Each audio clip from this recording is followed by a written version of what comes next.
ഓം ശ്രീമാത്രേ നമഃ. ഓം ശ്രീ ഗുരുഭ്യോ നമഃ. ലളിതാ സഹസ്രനാമം എന്ന് പറയുന്ന അതിവിശിഷ്ടമായ ലളിതാ ത്രിപുര സുന്ദരിയുടെ ശ്രീചക്രത്തിന്റെ അധിഷ്ഠാന ദേവതയായിരിക്കുന്ന രാജരാജേശ്വരിയുടെ 1000 നാമങ്ങളിലൂടെയാണ് നമ്മളിപ്പോ കടന്നു പൊയ്ക്കൊണ്ടിരിക്കുന്നത്.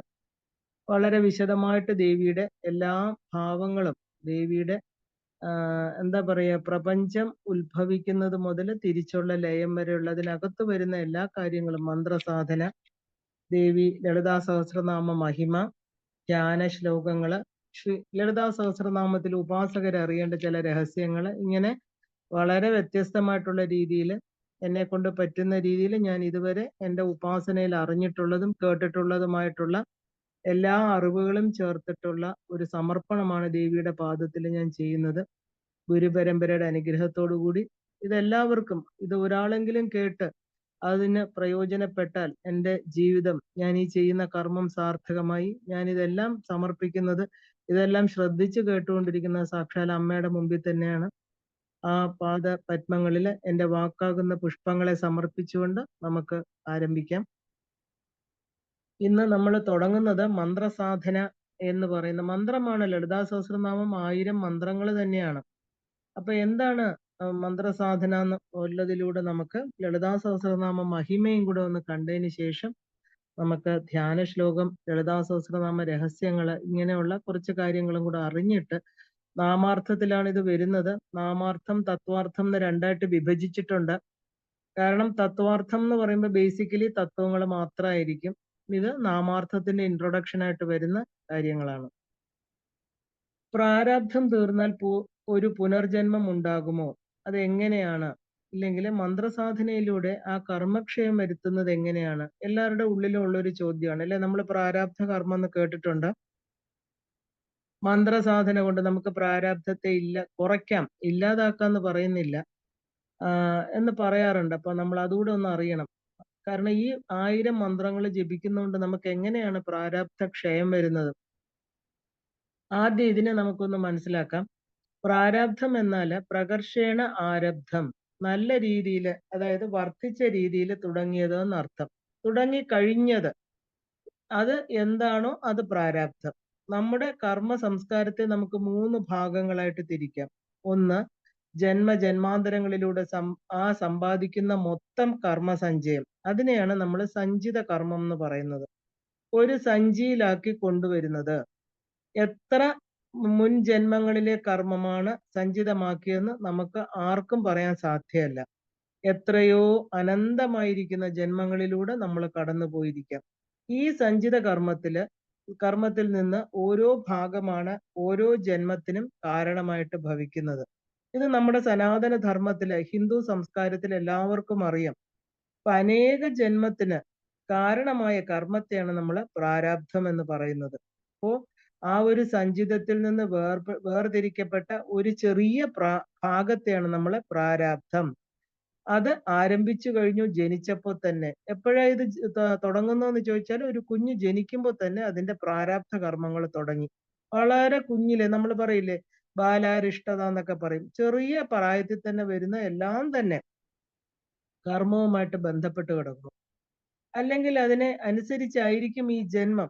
ഈ ജന്മത്തിലെ അവസ്ഥകള്, കണ്ടുമുട്ടുന്നവര്, മിത്രങ്ങൾ, ശത്രുക്കൾ, ഭാര്യ, ഭർത്താവ്, കുട്ടികൾ, ബന്ധുക്കൾ എല്ലാം തന്നെ ഈ ജന്മത്തിലെ പ്രാരാബ്ധങ്ങള് ഇപ്പോ ഉണ്ടായതല്ല.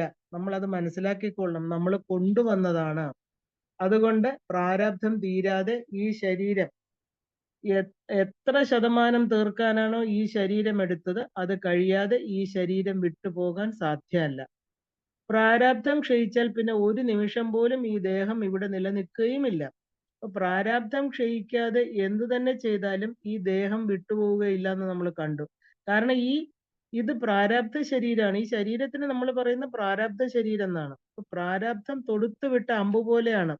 അപ്പൊ വിട്ടതുപോലെ ആ ഒരു വിട്ടത്, ആ അമ്പിന് മേൽ നിയന്ത്രണമുണ്ട് അല്ലെ. അത് കഴിഞ്ഞാലില്ല.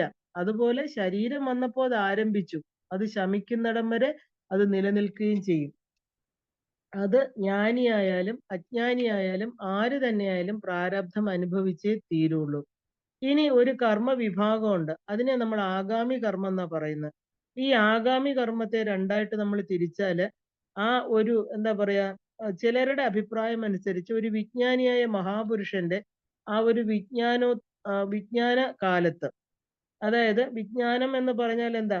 ആ ഒരു അറിവ് നേടിക്കഴിഞ്ഞിട്ട് ചെയ്തിരിക്കുന്ന കർമ്മങ്ങള് അതിനുള്ള ഫലങ്ങള് വന്നു ചേർന്നിരിക്കുന്നു. വന്നു ചേരും. അതാണ് ആഗാമി. ഇനി മറ്റു ചില പണ്ഡിതന്മാരുടെ അഭിപ്രായം അനുസരിച്ച് പ്രാരാബ്ധത്തിന് അനുസരിച്ച് നമ്മൾ ജീവിക്കുന്ന സമയത്ത് നമ്മൾ ചെയ്യുന്ന കർമ്മങ്ങൾക്ക് അതിന്റെ ഫലം സഞ്ചിതത്തോട് ചേരും. എന്നാൽ ഈ ഇനിയും വന്നു ചേരാനിരിക്കുന്ന ഫലങ്ങള് കർമ്മം ചെയ്ത് കഴിഞ്ഞ് അത്തരം കർമ്മങ്ങളെ നമ്മൾ ആഗാമി കർമ്മം എന്ന് പറയുന്നു. അപ്പോ പ്രാരാബ്ധമാണ് ഈ ശരീരം. ഇത് കഴിഞ്ഞ് ജന്മം ഉണ്ടാകുമോ എന്ന് ചോദിച്ചാൽ തീർച്ചയായിട്ടും ഉണ്ടാകും. കൊണ്ടുവന്ന സഞ്ചി ഒഴിഞ്ഞോ എന്ന് നമുക്കറിയില്ല. കാരണം അത് നമുക്ക് ആർക്കും അറിയാൻ സാധ്യമല്ല. അപ്പൊ സഞ്ചിതത്തിൽ ഇനിയും കിടക്കുന്നുണ്ടോ, ഇല്ലേ? കിടക്കുന്നുണ്ടോ, അത് തീർന്നോ എന്നൊന്നും നമുക്കറിയാൻ പറ്റില്ല. കാരണം അതൊരു നിയാമക ശക്തിയാണ് ഇതെല്ലാം അറിയുന്നത്. അപ്പൊ ആ സഞ്ചിതത്തിൽ നിന്ന് അടുത്ത പ്രാരാബ്ധം ഉരുത്തിരിഞ്ഞു വരും. ഈ നമ്മൾ കൊണ്ടുവന്നിരിക്കുന്ന സഞ്ചിതത്തിന്റെ കൂടെ തന്നെ ഈ ജന്മം ചെയ്യുന്ന കർമ്മങ്ങളുടെ നല്ലതും ചീത്തയുമായിട്ടുള്ള ഫലങ്ങളെല്ലാം തന്നെ ആഡ് ചെയ്യും. അപ്പൊ ആ പ്രാരാബ്ധം ആ ഒരു ഗർഭവാസ പ്രാരാബ്ധമാണോ, അല്ലെങ്കിൽ ഈ ജനന സമയത്ത് തന്നെ അത് ആണെങ്കിൽ ആ ജനന സമയത്ത് തന്നെ ആ കുഞ്ഞ് മരിച്ചു പോകും. കാരണം ഗർഭവാസം 9 മാസം കൊണ്ട് ആ പ്രാരാബ്ധം തീർന്നെങ്കിൽ അത് അങ്ങനെ ആ നമ്മൾ ജനിച്ച ഉടനെ ആ കുട്ടി മരിക്കും. ചിലപ്പോ ഗർഭത്തിൽ വെച്ച് മരിക്കാം. ഇനി ശൈശവ പ്രാരാബ്ധമാണെങ്കിൽ ആ വ്യക്തി ശൈശവത്തിൽ മരിക്കും. യൗവനം, വാർദ്ധക്യം, ഇതിൽ ഏത് സമയത്ത് മരിക്കണമെന്ന് പ്രകൃതിയാണ് തീരുമാനിക്കുന്നത്. പ്രകൃതിയിലെ നിയാമക ശക്തി. അപ്പൊ അത് കുറഞ്ഞെന്നോ കൂടിയെന്നോ പറയാൻ നമുക്ക് അധികാരം ഉണ്ടോ എന്ന് ചോദിച്ചാൽ നമ്മൾ ചിന്തിച്ചു നോക്കേണ്ടതാണ്. നമ്മൾ എന്താണ് ഇതിനെ അറിയുന്നത്? ഈ ശരീരത്തിൽ വന്നു കഴിഞ്ഞ് ഉള്ള കുറച്ച് കാലം മാത്രമേ നമുക്ക് അറിയുള്ളൂ, അല്ലേ? അപ്പൊ ശരീരം എന്ന ഉപാധി പ്രാരാബ്ധം അനുഭവിക്കാനാണ്. അപ്പോൾ നമ്മൾ ഓരോ ദിവസവും ചെയ്യുന്ന കർമ്മത്തിന്റെ ഫലം ജന്മാന്തരം ചെയ്ത സഞ്ചിതത്തോടാണ് ചേരുന്നത്. അപ്പൊ അതിന്റെ പങ്ക് വരും ജന്മങ്ങളിൽ അനുഭവിക്കാം. അപ്പൊ നല്ലതും ചീത്തയുമായിട്ട്, അല്ലെ? ഗുഡ് ആൻഡ് ബാഡ് എന്ന് നമ്മൾ പറയും. അപ്പോൾ നമ്മുടെ ഓരോ കർമ്മങ്ങൾക്കും ഫലം ഇച്ഛിച്ചാലും ഇല്ലെങ്കിലും ഉണ്ടാകും. അപ്പൊ ഓരോരുത്തരെ നോക്കി അയ്യോ എന്തുകൊണ്ടാണ് അവർക്ക് ഇങ്ങനെ വന്നത് എന്ന് നമ്മൾ അന്വേഷിക്കുന്നത് വളരെ വിഡ്ഢിത്തരാണ്, അല്ലെ?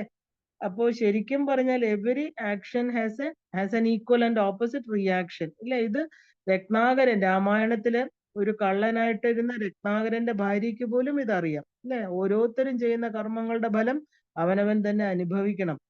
അപ്പൊ ആത്മാവ് എന്ന് പറയുന്നത് സാക്ഷിഭാവത്തിൽ ഇരിക്കുകയാണ്. അത് നിത്യനാണ്. Energy can be neither created nor destroyed. നമുക്കറിയാതെ പ്രകൃതിക്കുള്ളിലാണ് കളികൾ നടക്കുന്നത്. അപ്പൊ ഈ സത്യങ്ങൾ അറിഞ്ഞ ഒരു സാധകൻ എങ്ങനെയാണ് തന്റെ സഞ്ചിത കർമ്മങ്ങളെ ക്ഷയിപ്പിക്കുന്നതെന്ന് ആലോചിക്കണം.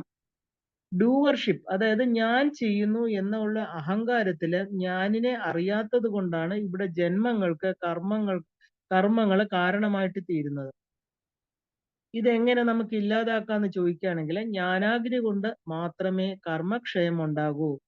ഈ പറഞ്ഞത് ഒന്നും നമ്മള് നഗ്ന നേത്രം കൊണ്ട് സ്ഥൂലമായിട്ട് നമുക്കിതൊന്നും കാണാൻ പറ്റില്ല. ഇതെല്ലാം തന്നെ ആന്തരിക വ്യാപാരങ്ങളാണ്, മനസ്സിന്റെ വിവിധ തലങ്ങളാണ്. അവിടെ എത്തിച്ചേരാനുള്ള ഏക യാത്രാ വാഹനത്തെയാണ് നമ്മൾ മന്ത്രം എന്ന് പറയുന്നത്.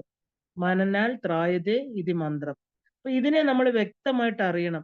മറ്റു മതങ്ങൾക്ക് പ്രാർത്ഥന, അപേക്ഷ ഇവയുടെ ആ ഒരു തലമേ അറിയുള്ളൂ. മന്ത്രം അതിന്റെ ശക്തി, അതായത് ഊർജ പ്രസരണം, അതിലടങ്ങിയിരിക്കുന്ന പ്രകൃതി നിഗൂഢതകള് എല്ലാം തന്നെ ഈ ഭാരത മണ്ണിലെ ആ ഒരു ശുദ്ധ അന്ധകരണങ്ങളുള്ള ഋഷി മനസ്സുകൾക്കേ കണ്ടെത്താൻ കഴിഞ്ഞിട്ടുള്ളൂ. അതുകൊണ്ട് തന്നെയാണ് മറ്റു മതങ്ങളിൽ ഒന്നിലും ഈ മന്ത്രങ്ങൾ ഇല്ലാതിരിക്കുന്നത്. ഓരോ മന്ത്രങ്ങൾ ആ വ്യത്യസ്ത അക്ഷര കൂട്ടങ്ങളാണ്. ആ കണ്ടുപിടിച്ച ആളിനെയാണ് നമ്മൾ ഋഷി എന്ന് പറയുന്നത്. അതിലൂടെ ഒരു ദേവതയെ അദ്ദേഹം കണ്ടെത്തുന്നു, അതിനെ മന്ത്രമൂർത്തി എന്ന് പറയുകയും ചെയ്യുന്നു. മന്ത്രത്തിലെ ഓരോ അക്ഷരങ്ങളും ആ ദേവതയുടെ അവയവങ്ങളാണ്. അപ്പൊ അത് ദേവതയുടെ മന്ത്ര അവയവം എന്നാണ് അതിനെ വിളിക്കുന്നത്. അപ്പൊ അങ്ങനെ മന്ത്രത്തിന് ഋഷി, ദേവത, ഛന്ദസ് എന്ന് പറഞ്ഞാൽ അത് ചൊല്ലുന്ന മീറ്റർ, ഇങ്ങനെ 3 ഘടകങ്ങളുണ്ട്. ഛന്ദസ് എന്ന് പറഞ്ഞാല് ശരിക്കും പറഞ്ഞാൽ അത് ഉച്ചരിക്കുന്ന വേഗതയാണ്. അപ്പൊ ഈ മന്ത്രത്തെ ഏതൊരുവനാണോ ആ ഒരു ഉപാസിക്കുന്നത് അയാളെ ഈ ദേവത രക്ഷിക്കും. ഉറപ്പാണ്.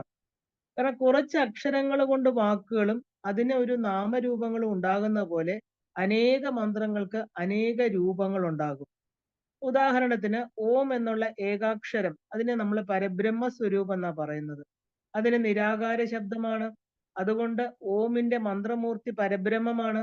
അപ്പൊ ഈ മന്ത്രമൂർത്തികള് നമുക്ക് തരുന്നത് മോക്ഷമാണ്.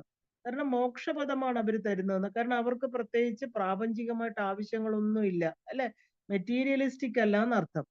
ഇനി ആ ഒരു ഈശ്വര മന്ത്രം, ക്ഷുദ്രദേവതാ മന്ത്രം എല്ലാം ഓരോരുത്തരുടെ മനോകാമനകൾക്കനുസരിച്ചുള്ളതാകയാൽ അവയെല്ലാം വിവിധ മന്ത്രമൂർത്തികളെ ഉണ്ടാക്കി തീർക്കുകയാണ്.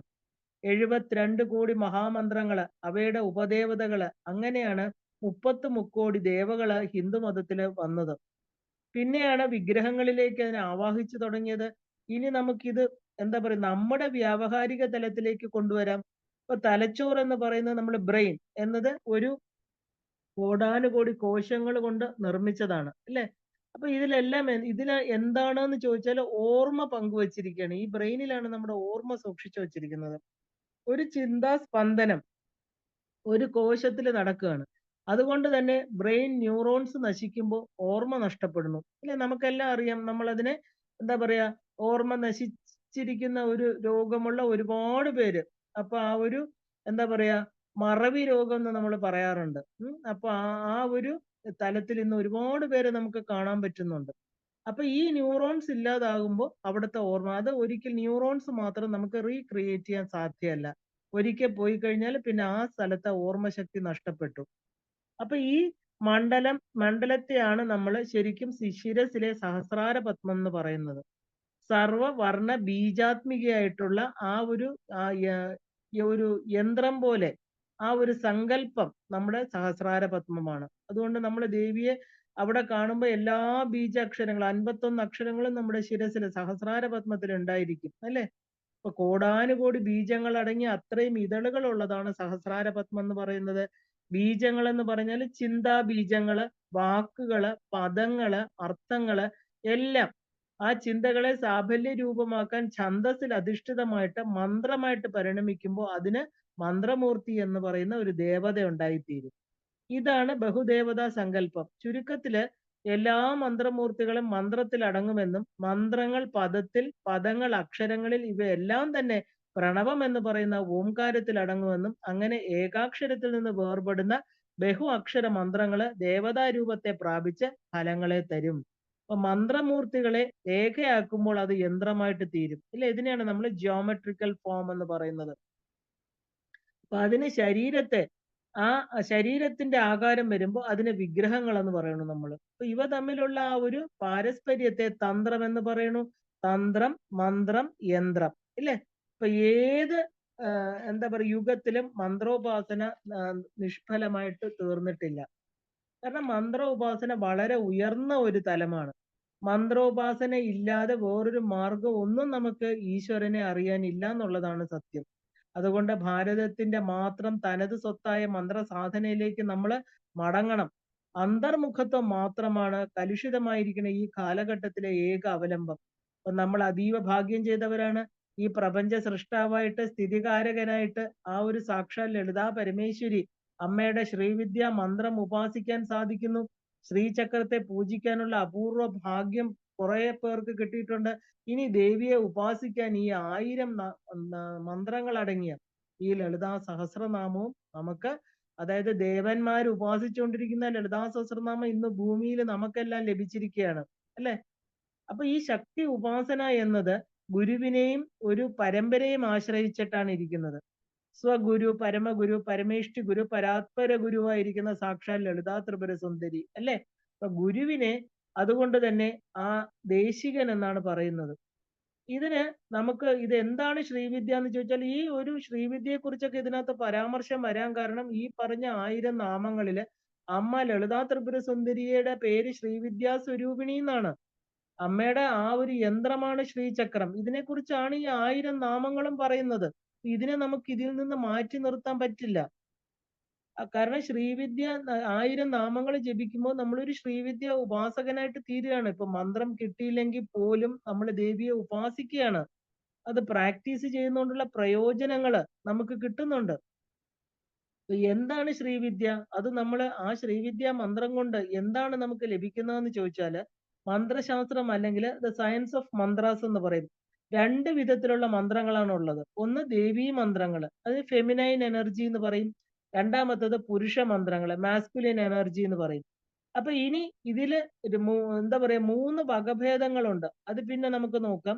അപ്പൊ ശരിക്കും പറഞ്ഞാൽ മന്ത്രങ്ങള് ദേവി ഫെമിനൈൻ എനർജിയാണ് നമ്മൾ വിദ്യ അല്ലെങ്കിൽ വിദ്യാസ് എന്ന് പറയുന്നത്. കാരണം ദേവീ മന്ത്രങ്ങൾക്കെല്ലാം തന്നെ ഒരു സീഡ് സിലബൽ, അതായത് ബീജാക്ഷരങ്ങൾ ഉണ്ടായിരിക്കും.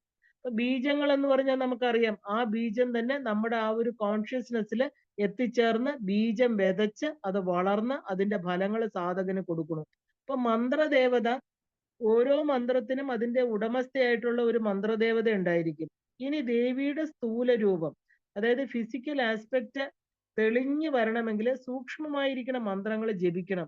ശരിക്കും പറഞ്ഞാല് സോണിക് ഫോം ഓഫ് മന്ത്ര എന്ന് പറയുന്നത് ആ ശക്തിയുടെ നമ്പർ എന്ന് വേണമെങ്കിൽ നമുക്ക് പറയാം.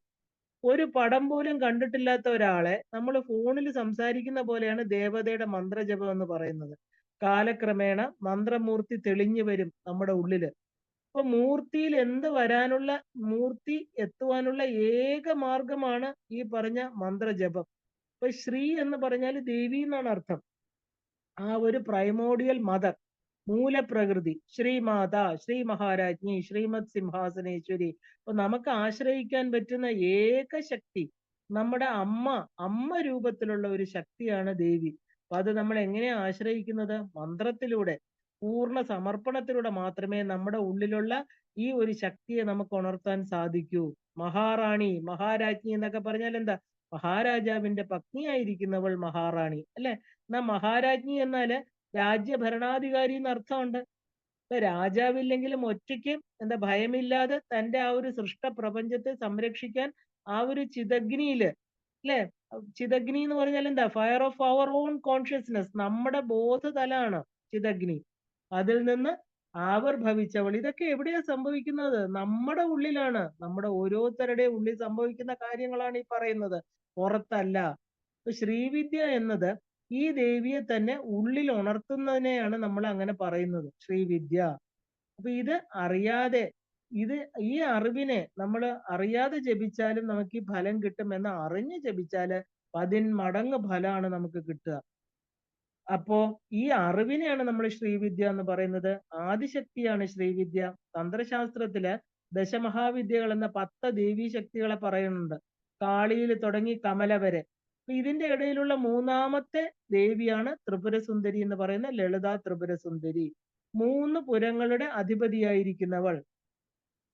സത്വം, രജസ്, തമസ് എന്ന് പറയുന്ന 3 ഗുണങ്ങള്, ജാഗ്രത, സ്വപ്നം, സുഷുപ്തി എന്ന് പറയുന്ന 3 അവസ്ഥകള്, ഇതെല്ലാം തന്നെ 3ആണ് അല്ലെ? ഈ പ്രപഞ്ചത്തിന്റെ നിർമ്മാതാവ്. അതിന് ശ്രീവിദ്യക്ക് രൂപമുണ്ട്, രൂപമില്ലാത്ത രീതിയിലുണ്ട് അല്ലെ? Form and formless. ഇപ്പൊ ഫോംലെസ് എന്ന് പറഞ്ഞാല് ബാഹ്യപൂജകൾ ഒന്നുമില്ലാതെ മന്ത്രജപം മാത്രം, ഉള്ളിലിരിക്കുന്ന ദേവി. ഇനി ഫോം എന്നുള്ള രൂപത്തിൽ ഭജിക്കുകയാണെങ്കിലോ നമുക്കതിന് അതിന് 3 തലങ്ങളുണ്ട്. ഒന്ന് മന്ത്രം, അതായത് ആ ഒരു സോണിക് റെപ്രസെന്റേഷൻ എന്ന് പറയാം. അതിന്റെ സൗണ്ട് ഫോം അല്ലെ? ബാല, പഞ്ചദശി, ഷോഡശി, ഇതാണ് ശരിക്കും മന്ത്രം. രണ്ടാമത്തേത് ലളിതാ സഹസ്രനാമം. അതാണ് ഇതിന്റെ ഇത്രയും പ്രാധാന്യം വരാൻ കാരണം. രണ്ടാമത്തത് ലളിതാ സഹസ്രനാമം എന്ന് പറയുന്ന ദേവിയുടെ സമ്പൂർണമായിരിക്കുന്ന ബയോഡേറ്റ. മഹേശ്വരി, മഹാകാളി, മഹാഗ്രാസ ഇല്ലേ? നമ്മുടെ ജീവിതത്തില് നമുക്ക് ജീവിതത്തിൽ നമുക്ക് തന്നതൊക്കെ ദേവിയുടെ അനുഗ്രഹമാണെന്ന് നമ്മൾ തിരിച്ചറിഞ്ഞിട്ട് ചെയ്യുന്ന സ്തുതിയാണ് ലളിതാ സഹസ്രനാമം. ത്രിശതി വേണമെങ്കിലും നമുക്ക് അങ്ങനെ ജപിക്കാം. ഇനി അടുത്തതായിട്ടുള്ളത് ശ്രീ യന്ത്രം അല്ലെ? ശ്രീ ചക്രം. ശരിക്കും പറഞ്ഞാൽ Srichakra is the energy representation of Devi എന്ന് പറയാം. കാരണം 3 ഡയമെൻഷണൽ ഫോം. മേരുചക്രം, ദേവിയുടെ 64 കോടി ദേവതകൾ അടങ്ങിയതാണ്. ചതുഷ്ഷഷ്ടി കോടി ഗണസേവിതായേ നമ. ഒരു രാജ്യത്തിന്റെ ആ ഒരു പ്രധാന മന്ത്രിയായിട്ടിരിക്കുമ്പോ ആ പ്രധാന എന്താ പറയുക, പ്രധാനമന്ത്രിയല്ല, ഒരു രാജ്ഞിയായിട്ടിരിക്കുമ്പോ എങ്ങനെയാണോ മറ്റു പല ആ ഒരു ടീംസ് ഒക്കെ വന്നിട്ട് ഈ പറഞ്ഞ സുരക്ഷ ഉറപ്പാക്കുന്നത് പോലെ ദേവിയെ വിളിച്ചു വരുത്തുന്നതിന് മുമ്പ് അനേകം ശക്തികള് നമ്മൾ വിളിക്കേണ്ടതായിട്ടുണ്ട്. കാരണം ദേവി വരുന്നതിന് മുമ്പേ ആ ഒരു പ്രോട്ടോകോൾ ഉണ്ട് ഇല്ലേ? പ്രധാനമന്ത്രി അല്ലെങ്കിൽ പ്രസിഡന്റ് വരുന്നതിന് മുമ്പ് എല്ലാവരും അവിടെ ഉപവിഷ്ടരായിരിക്കും. അതുപോലെ നമ്മുടെ പ്രധാന ദേവതയായിരിക്കണ ശ്രീ മഹാരാജ്ഞിയായിരിക്കണ മഹാരാജാവിന്റെ പത്നിയായിരിക്കണ ദേവിയെ വിളിക്കുമ്പോൾ എന്താ പറയാ അതിനു മുമ്പ് അനേക ശക്തികള് യക്ഷിണികള് യോഗിനികള് തിഥിനിത്യ ദേവതകള് എല്ലാരും വന്നതിന് ശേഷം മാത്രമേ ലളിതാ പരമേശ്വരിയെ നമ്മൾ ഇൻവോക്ക് ചെയ്യാറുള്ളൂ, വിളിക്കാറുള്ളൂ. ഒരു വലിയ എന്താ പറയാ ഓഡിറ്റോറിയത്തില് ഏറ്റവും ഉയർന്ന പദത്തിലെ കസേരയില് ഇരിക്കുന്നവളാണ് ദേവി. ഇപ്പൊ ശ്രീചക്രത്തിന്റെ ബിന്ദുവിൽ ഇരിക്കുന്നവൾ ബിന്ദുവാസിനി അല്ലെ? ശരിക്കും പറഞ്ഞാൽ everything is originated from Bindu അല്ലെങ്കിൽ ആ ഒരു ഡോട്ട്. സൃഷ്ടി മുഴുവനും അവിടെ നിന്നാണ് വന്നിരിക്കുന്നത്. ഇതിനെയാണ് നമ്മൾ സ്പേം അല്ലെങ്കിൽ എഗ് എന്ന് പറയാം. ഇതിന് രണ്ട് ഇതിലും നമുക്ക് പറയാം. അപ്പൊ സീഡ് ഓഫ് ദ യൂണിവേഴ്സ് എന്ന് വിളിക്കുന്നത് ഇതിനെയാണ്. അപ്പൊ 15 ദേവതകളെ ദേവിക്ക് ചുറ്റുമായിട്ട് നമുക്ക് കാണാം. ഏത് ദേവിയാണ് ശ്രീചക്രത്തിൽ ആവാഹിക്കുന്നത് എന്ന് നമ്മൾ ആശ്രയിച്ചിരിക്കും. ഏത് ദേവിയെ വേണമെങ്കിലും നമുക്ക് ശ്രീചക്രത്തിൽ ആവാഹിക്കാം. ലളിതാ ത്രിപുര സുന്ദരി ആവാഹിക്കുന്നത് ബിന്ദു ചക്രത്തിലായിരിക്കുന്നു മാത്രം. അപ്പൊ ഏത് മന്ത്രദീക്ഷയാണ് നമ്മൾ എടുത്തുന്നതിനെ ആശ്രയിച്ചിരിക്കും. അപ്പൊ പഞ്ചദശിയിലെ 15 ബീജാക്ഷരങ്ങളുണ്ട്. അതിൽ 3 വിദ്യകള് കാതിവിദ്യ, ഹാദിവിദ്യ, സാദിവിദ്യ. ഇതിൽ നമുക്ക് ലളിതാ ത്രിപുര സുന്ദരിയെ നമുക്ക് ഈ ദീക്ഷ എടുത്തു കഴിഞ്ഞാൽ ആവാഹിക്കാം. ഇനി നവാക്ഷരി മന്ത്രത്തിൽ ചണ്ഡികയെ ആവാഹിക്കണോ? 9 അക്ഷരങ്ങളുള്ള ദേവി മഹാത്മ്യത്തിന്റെ അധിഷ്ഠാന ദേവതയായിരിക്കുന്ന ചണ്ഡികാ പരമേശ്വരി ആവാഹിക്കാം. കാരണം ആ മന്ത്രദീക്ഷ നമുക്ക് വേണം. ഇനി ബാലാദേവിയെ നമുക്ക് ആവാഹിക്കണമെങ്കിലോ ത്രയക്ഷരിയുണ്ട്, ഷടാക്ഷരിയുണ്ട്, നവാക്ഷരി ബാലയുണ്ട്. ആ ബാലയെ നമുക്ക് ഇവിടെ കൊണ്ടുവരാം. ഇത് ലീനിയേജ് അല്ലെങ്കിൽ പരമ്പരയെ ആശ്രയിച്ചിരിക്കും. ഏത് വിദ്യയായാലും ഗുരുനിർദ്ദേശം അനുസരിച്ച് മാത്രമേ ദേവിയെ നമുക്ക് ഉണർത്താൻ സാധിക്കൂ. അത് മാത്രം അത് വളരെ ഇമ്പോർട്ടന്റ് ആണ്. ശ്രീചക്രത്തില് 12 നിത്യദേവതകളുടെ നിത്യസഖികളായിട്ട് സഞ്ചരിക്കുന്നവരാണ്. ഇപ്പൊ ഗൃഹസ്ഥരാവട്ടെ സന്യാസിയാവട്ടെ ഇവരുടെ വർണ്ണാശ്രമ ധർമ്മം അനുസരിച്ച് മന്ത്രം കൊടുത്ത് ആ രീതിയിലായിരിക്കും ദേവിയെ ശ്രീചക്രത്തിലേക്ക് ആനയിക്കുന്നത്. അപ്പൊ സൃഷ്ടിചക്രം എന്ന് പറഞ്ഞാൽ ഇതിൽ 15 തിഥിനിത്യ ദേവതകളെയാണ് നമ്മൾ ഉണർത്തുന്നത്. ഇതിൽ 16ാമത്തെ ദേവി തന്നെ ദേവി തന്നെയാണ്, ലളിതാ ത്രിപുര സുന്ദരി തന്നെയാണ്, പൗർണമിയാണ്, സദാഖ്യ കലയാണ്. ഇനി രണ്ടാമത് സ്ഥിതിക്രമം, അതായത് ആ ഒരു സൃഷ്ടികർत्री ബ്രഹ്മരൂപ, ഗോപ്ത്രി, ഗോവിന്ദരൂപിണി, നമ്മൾ സംഹാരിണി, രുദ്രരൂപ, തിരോധാനകരി, ഈശ്വരി എന്നൊക്കെ പറയുമ്പോൾ ഈ രൂപം എടുക്കുന്നതും ദേവി തന്നെയാണ്. അപ്പൊ അതായത് സംഹാരക്രമം എന്ന് പറയുന്നതിനെ. ഇപ്പൊ സന്യാസിമാർക്കും സൃഷ്ടിക്രമം ഗൃഹസ്ഥാശ്രമികൾക്കും ഉള്ളതാണെന്ന് പറയണു. സൃഷ്ടിയിൽ കാമേശ്വരി, ഭഗമാലിനി തുടങ്ങിയിട്ടുള്ള മഹാനിത്യ എന്ന 16ാമത്തെ തിഥി അല്ലെ, ആ ഒരു കുറച്ച് സമയത്തേക്ക് മാത്രമേ ഈ 16ാമത്തെ തിഥി കാണുള്ളൂ. ഇനി സംഹാരം എന്ന് പറഞ്ഞാൽ ഇതിന്റെ റിവേഴ്സ് ആണ്. ഭൂപരത്തിൽ നിന്ന് ബിന്ദുവിലേക്ക് സൃഷ്ടിയിൽ, അതായത് സൃഷ്ടി എന്ന് പറഞ്ഞാൽ എക്സ്പാൻഷൻ ആണ്. ആ ഒരു എന്താ പറയാ ലയം എന്ന് പറഞ്ഞാൽ തിരിച്ച് ലയിപ്പിക്കുന്നതാണ്. അപ്പൊ ആദ്യത്തേല് 15 നിത്യകൾ വലുതായി വലുതായി അവസാനം ദേവിയില് ലളിതയില് തീരുകയാണ്. 16ാമത്തെ നിത്യമായിട്ട് തീരുന്നു. അപ്പൊ സന്യാസിക്ക് ആഗ്രഹങ്ങളില്ല അല്ലെ, എല്ലാം ത്യജിച്ച ആളാണ് സന്യാസി. അതുകൊണ്ട് അവർക്ക് ഡിസ്ട്രക്ഷൻ അഥവാ സംഹാര ക്രമത്തിലാണ് അവർ പൂജ ചെയ്യുന്നത്. ഇപ്പൊ ശ്രീചക്ര പൂജ എന്ന് പറഞ്ഞാല് 153 ശക്തികളെയാണ് പൂജിക്കുന്നത്. ശ്രീചക്ര ഉപാസന പരമ്പര അനുസരിച്ച് അവരുടെ റൂൾസ് ആൻഡ് റെഗുലേഷൻ അനുസരിച്ച് മാത്രമേ ചെയ്യാൻ സാധ്യമാകൂ. കാരണം ഇത് ഒരാൾക്ക് പഠിച്ചെടുക്കണമെങ്കിൽ ഒരാൾ പറഞ്ഞു തരണം അല്ലേ? അതിനെയാണ് ഗുരു പരമ്പര, ഗുരു ലീനിയേജ് എന്ന് പറയുന്നത്. അപ്പൊ ശ്രീചക്രം നല്ലതാണ്. പക്ഷെ മാനസിക പൂജ ആ ഒരു ജീവനെ ഉയർത്താൻ ഏറ്റവും നല്ലതാണെന്ന് പറയണു. അതിനൊരു തലം നമ്മൾ കഴിയണം. നമ്മുടെ ശരീരത്തെ ശ്രീചക്രമായിട്ട് കാണണം. അതിൽ ഈ ദേവതകളെ എല്ലാം സങ്കല്പിക്കാനുള്ള ആ ഒരു മനോനിയന്ത്രണം ഉയർന്ന മാനസിക തലത്തിൽ എത്തിയെങ്കിൽ മാത്രമേ നമുക്ക് ഉള്ളില് ബാഹ്യ പൂജകളെ ഒരു അവസരത്തിലെല്ലാം ചെയ്ത് നമുക്ക് ബാഹ്യപൂജകളിലൂടെ പഠിച്ചതിന് ശേഷം ഉയർന്ന സാധകനായിട്ട് നമുക്ക് എന്താ പറയാ ഉള്ളില് ആന്തരിക പൂജയിലേക്ക് എത്താം. നമ്മളെ ബാഹ്യപൂജകളെ കൗളമാർഗമെന്നും അകത്ത് ആന്തരിക പൂജയെ സമയമാർഗമെന്നാണ് പറയുന്നത്. ഇന്നിപ്പോ കൗളമാർഗത്തിൽ പൂജ ചെയ്ത് ഒരു തലത്തിലെല്ലാം മനസ്സിലാക്കിയതിന് ശേഷം ഒരു ഉപാസകന് ആന്തരിക പൂജയിലേക്ക് എത്തിച്ചേരാം. കാരണം ശ്രദ്ധ മുഴുവൻ നമ്മൾ ബാഹ്യ വസ്തുക്കളില്, അതായത് ജലം, പൂജ എന്നിവയിൽ വച്ചു കഴിഞ്ഞാല് നമുക്ക് അവിടെ നിന്നൊന്നും പ്രത്യേകിച്ച് കിട്ടാനില്ല അല്ലെ. നമുക്ക് ഉള്ളിലാണ് നമുക്ക് മാറ്റങ്ങൾ വരേണ്ടത്. ഇപ്പൊ മാനസ പൂജ എന്ന് പറഞ്ഞാല് കുറച്ച് വളരെ ബുദ്ധിമുട്ടിയാലും മനസ്സിനെ നിയന്ത്രിച്ചു കഴിഞ്ഞാല് ആ പൂജ ചെയ്താല് നമുക്ക് ഉയർന്ന തലങ്ങളിലേക്ക് എത്തിച്ചേരാൻ സാധിക്കും. അപ്പൊ ഇതൊരു എന്താ പറയാ വളരെ പ്രധാനപ്പെട്ട അറിവാണ്. ലളിതാ സഹസ്രനാമം എന്ന് പറയുന്ന ലളിതാ ത്രിപുര സുന്ദരിയുടെ 1000 നാമങ്ങള് നമുക്ക് ഏത് തലത്തിൽ വേണമെങ്കിലും ഒരു ജീവനെ ഉയർത്താം. പ്രാരാബ്ധ കർമ്മങ്ങളെ നമുക്ക് ക്ഷയിപ്പിക്കാം. ഇനി അഥവാ തന്നെ അനുഭവിക്കേണ്ടി വരുന്ന പ്രാരാബ്ധ കർമ്മങ്ങളിലെല്ലാം തന്നെ ദേവിയുടെ ഒരു ടച്ച്, ദേവി നമ്മുടെ കൂടെ നിന്ന് നമ്മളെ അത് കടത്തിവിടും എന്നുള്ളത് ഉറപ്പാണ്. ഒരുവിധമുള്ള ശ്രീവിദ്യ ഉപാസകർക്ക് തന്നെ അത് അനുഭവമാണ്. ഇപ്പൊ ലളിതാ സഹസ്രനാമം ഒരു സാധാരണ ഇതാൽ മന്ത്ര മന്ത്രങ്ങളല്ല. 1000 മുത്തുക്കളാണ് ദേവിയുടെ ആ ഒരു പൂർണ്ണമായിരിക്കുന്ന ബയോഡേറ്റ. ദേവി ആരാണ്, എവിടെ നിന്ന് വന്നു, എന്തിനു വന്നു, ഇവിടെ എന്താണ് ചെയ്യുന്നത്, അമ്മയിൽ തുടങ്ങി ആ ശിവശക്തി ഐക്യ രൂപിണിയായിട്ട് ഒരു ജീവനെ ശിവനിൽ എത്തിച്ചേർക്കുന്നത് ഈ അമ്മയാണെന്നുള്ള ഒരു ബോധം തന്നുകൊണ്ടാണ് ലളിതാ സഹസ്രനാമം അവസാനിക്കുന്നത്. അപ്പൊ ഇത് നമ്മള് ഓരോ കാര്യങ്ങളും അറിഞ്ഞിട്ട് വേണം നമ്മൾ ലളിതാ സഹസ്രനാമം ജപിക്കാന്. ആ ജപിച്ചത് കൊണ്ട് പൂർണ്ണമായിരിക്കുന്ന പ്രയോജനം നമുക്കുണ്ടാകണം, ഇല്ലേ? അടുത്തതായിട്ട് നമ്മുടെ ലളിതാ സഹസ്രനാമ മഹിമ നമ്മൾ കണ്ടു. ലളിതാ സഹസ്രനാമത്തിന്റെ മഹത്വം, അത് ജപിച്ചാൽ നമുക്ക് എന്ത് കിട്ടും? നമ്മൾ പൂർവ്വഭാഗം കണ്ടു, അതിന് ഉത്തരഭാഗം ഉണ്ടെന്ന് കണ്ടു, നടുക്കാണ് മന്ത്രശാസ്ത്രമായിരിക്കുന്ന 1000 നാമങ്ങള്. ഇനി അതിന്റെ മഹത്വം എന്താണ്? നമ്മളത് കുറച്ച് കാര്യങ്ങൾ അറിഞ്ഞെങ്കിൽ മാത്രമേ ആ ഒരു ദേവിയെ നമുക്ക് എന്താ പറയാ നമ്മുടെ ഉള്ളില് നമ്മുടെ അമ്മയായിട്ട്, ഒരു സാധാരണ വ്യക്തിക്ക്, ഉപാസനാ മാർഗത്തിൽ കയറാത്ത ഒരു വ്യക്തിക്ക് പോലും അമ്മയായിട്ട് കണ്ട് ഏത് വഴിയിലൂടെ പൂജിച്ചാലും അമ്മ പ്രസാദിക്കും, ഇല്ല? അമ്മയാണ്.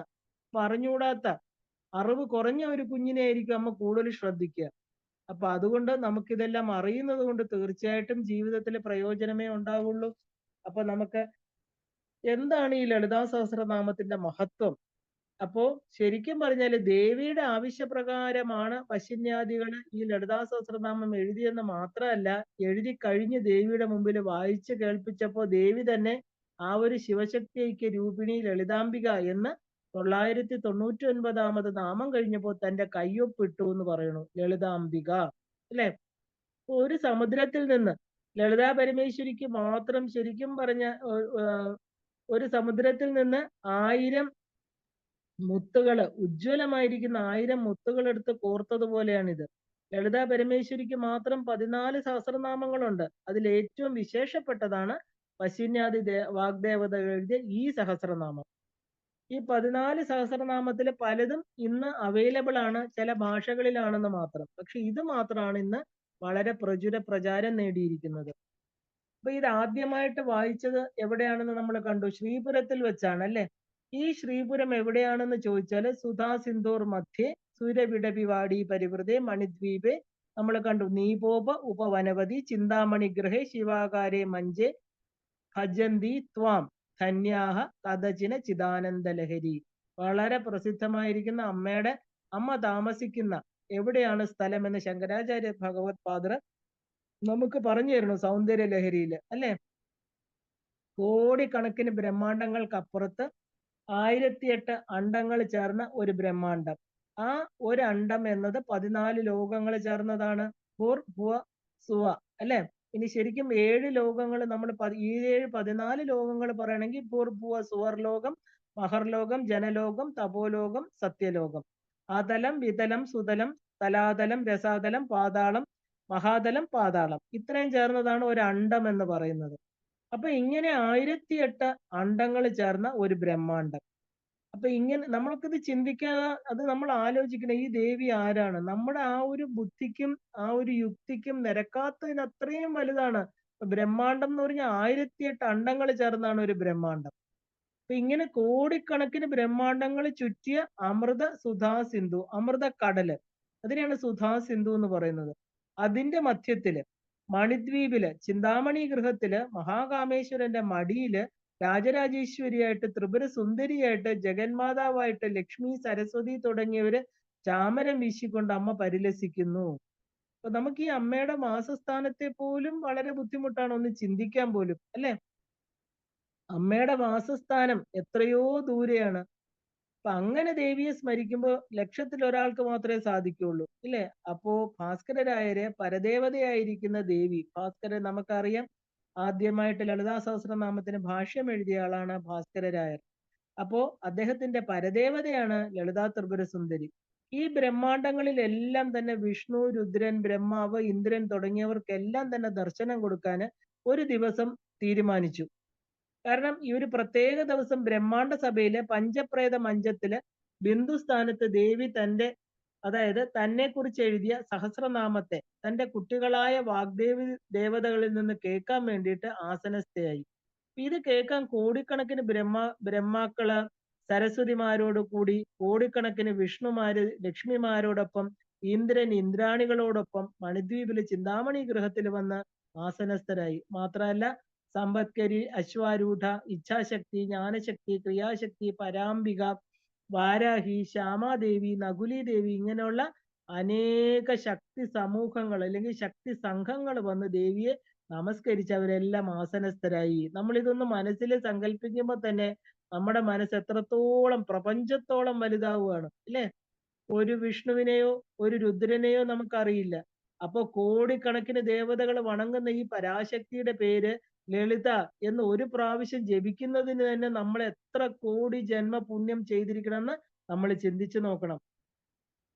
വേദ ഉപനിഷത്ത് പുരാണങ്ങളിലോ ആഗമ നിഗമങ്ങളിലോ ഏത് തന്ത്രങ്ങളിലോ ലളിതാ പരമേശ്വരിയുടെ വൈഭവങ്ങൾ അറിയാൻ പോലും സാധ്യമല്ല. ശിവന് പോലും സാധ്യമല്ല എന്ന് പറയുന്നു. അപ്പൊ എല്ലാവരും ഇരുന്നതിന് ശേഷം ദേവി തന്റെ പുരികക്കൊടികൾ ഒന്ന് ഉയർത്തി വാഗ്ദേവതകളെ നോക്കി. ദേവി പുരികക്കൊടി മുകളിലേക്ക് ആക്കിയാൽ സൃഷ്ടി, താഴേക്ക് വന്നാൽ സംഹാരം. ബ്രഹ്മാവ് വിഷ്ണുവിലും, വിഷ്ണു രുദ്രനിലും, രുദ്രൻ ഈശ്വരനിലും, ഈശ്വരൻ സദാശിവനിലും ലയിക്കുമെന്ന് പുരാണം. അങ്ങനെയുള്ള ദേവി തന്റെ പുരികക്കൊടി ഒന്ന് ചലിപ്പിച്ചപ്പോ വശന്യാദി വാഗ്ദേവതകൾ വന്ന് തൊഴുത് ദേവിയുടെ ധ്യാന ശ്ലോകങ്ങൾ ചൊല്ലാൻ തുടങ്ങി. സിന്ദൂരാരുണ വിഗ്രഹം എന്ന് തുടങ്ങുന്ന ധ്യാന ശ്ലോകം ചൊല്ലി കഴിഞ്ഞ് ആ 999 നാമങ്ങളും ചൊല്ലി എല്ലാവരും അത്ഭുത ശബ്ദരായിരുന്ന് കേൾക്കുകയാണ്. അവിടെ സന്നിഹിതരായിരുന്ന ബ്രഹ്മാവ്, വിഷ്ണു, രുദ്രൻ, ഈശ്വരൻ, ഇന്ദ്രൻ എല്ലാവരോടും ദേവി ഇത് ജപിച്ചു കൊള്ളാൻ പറയുകയാണ്.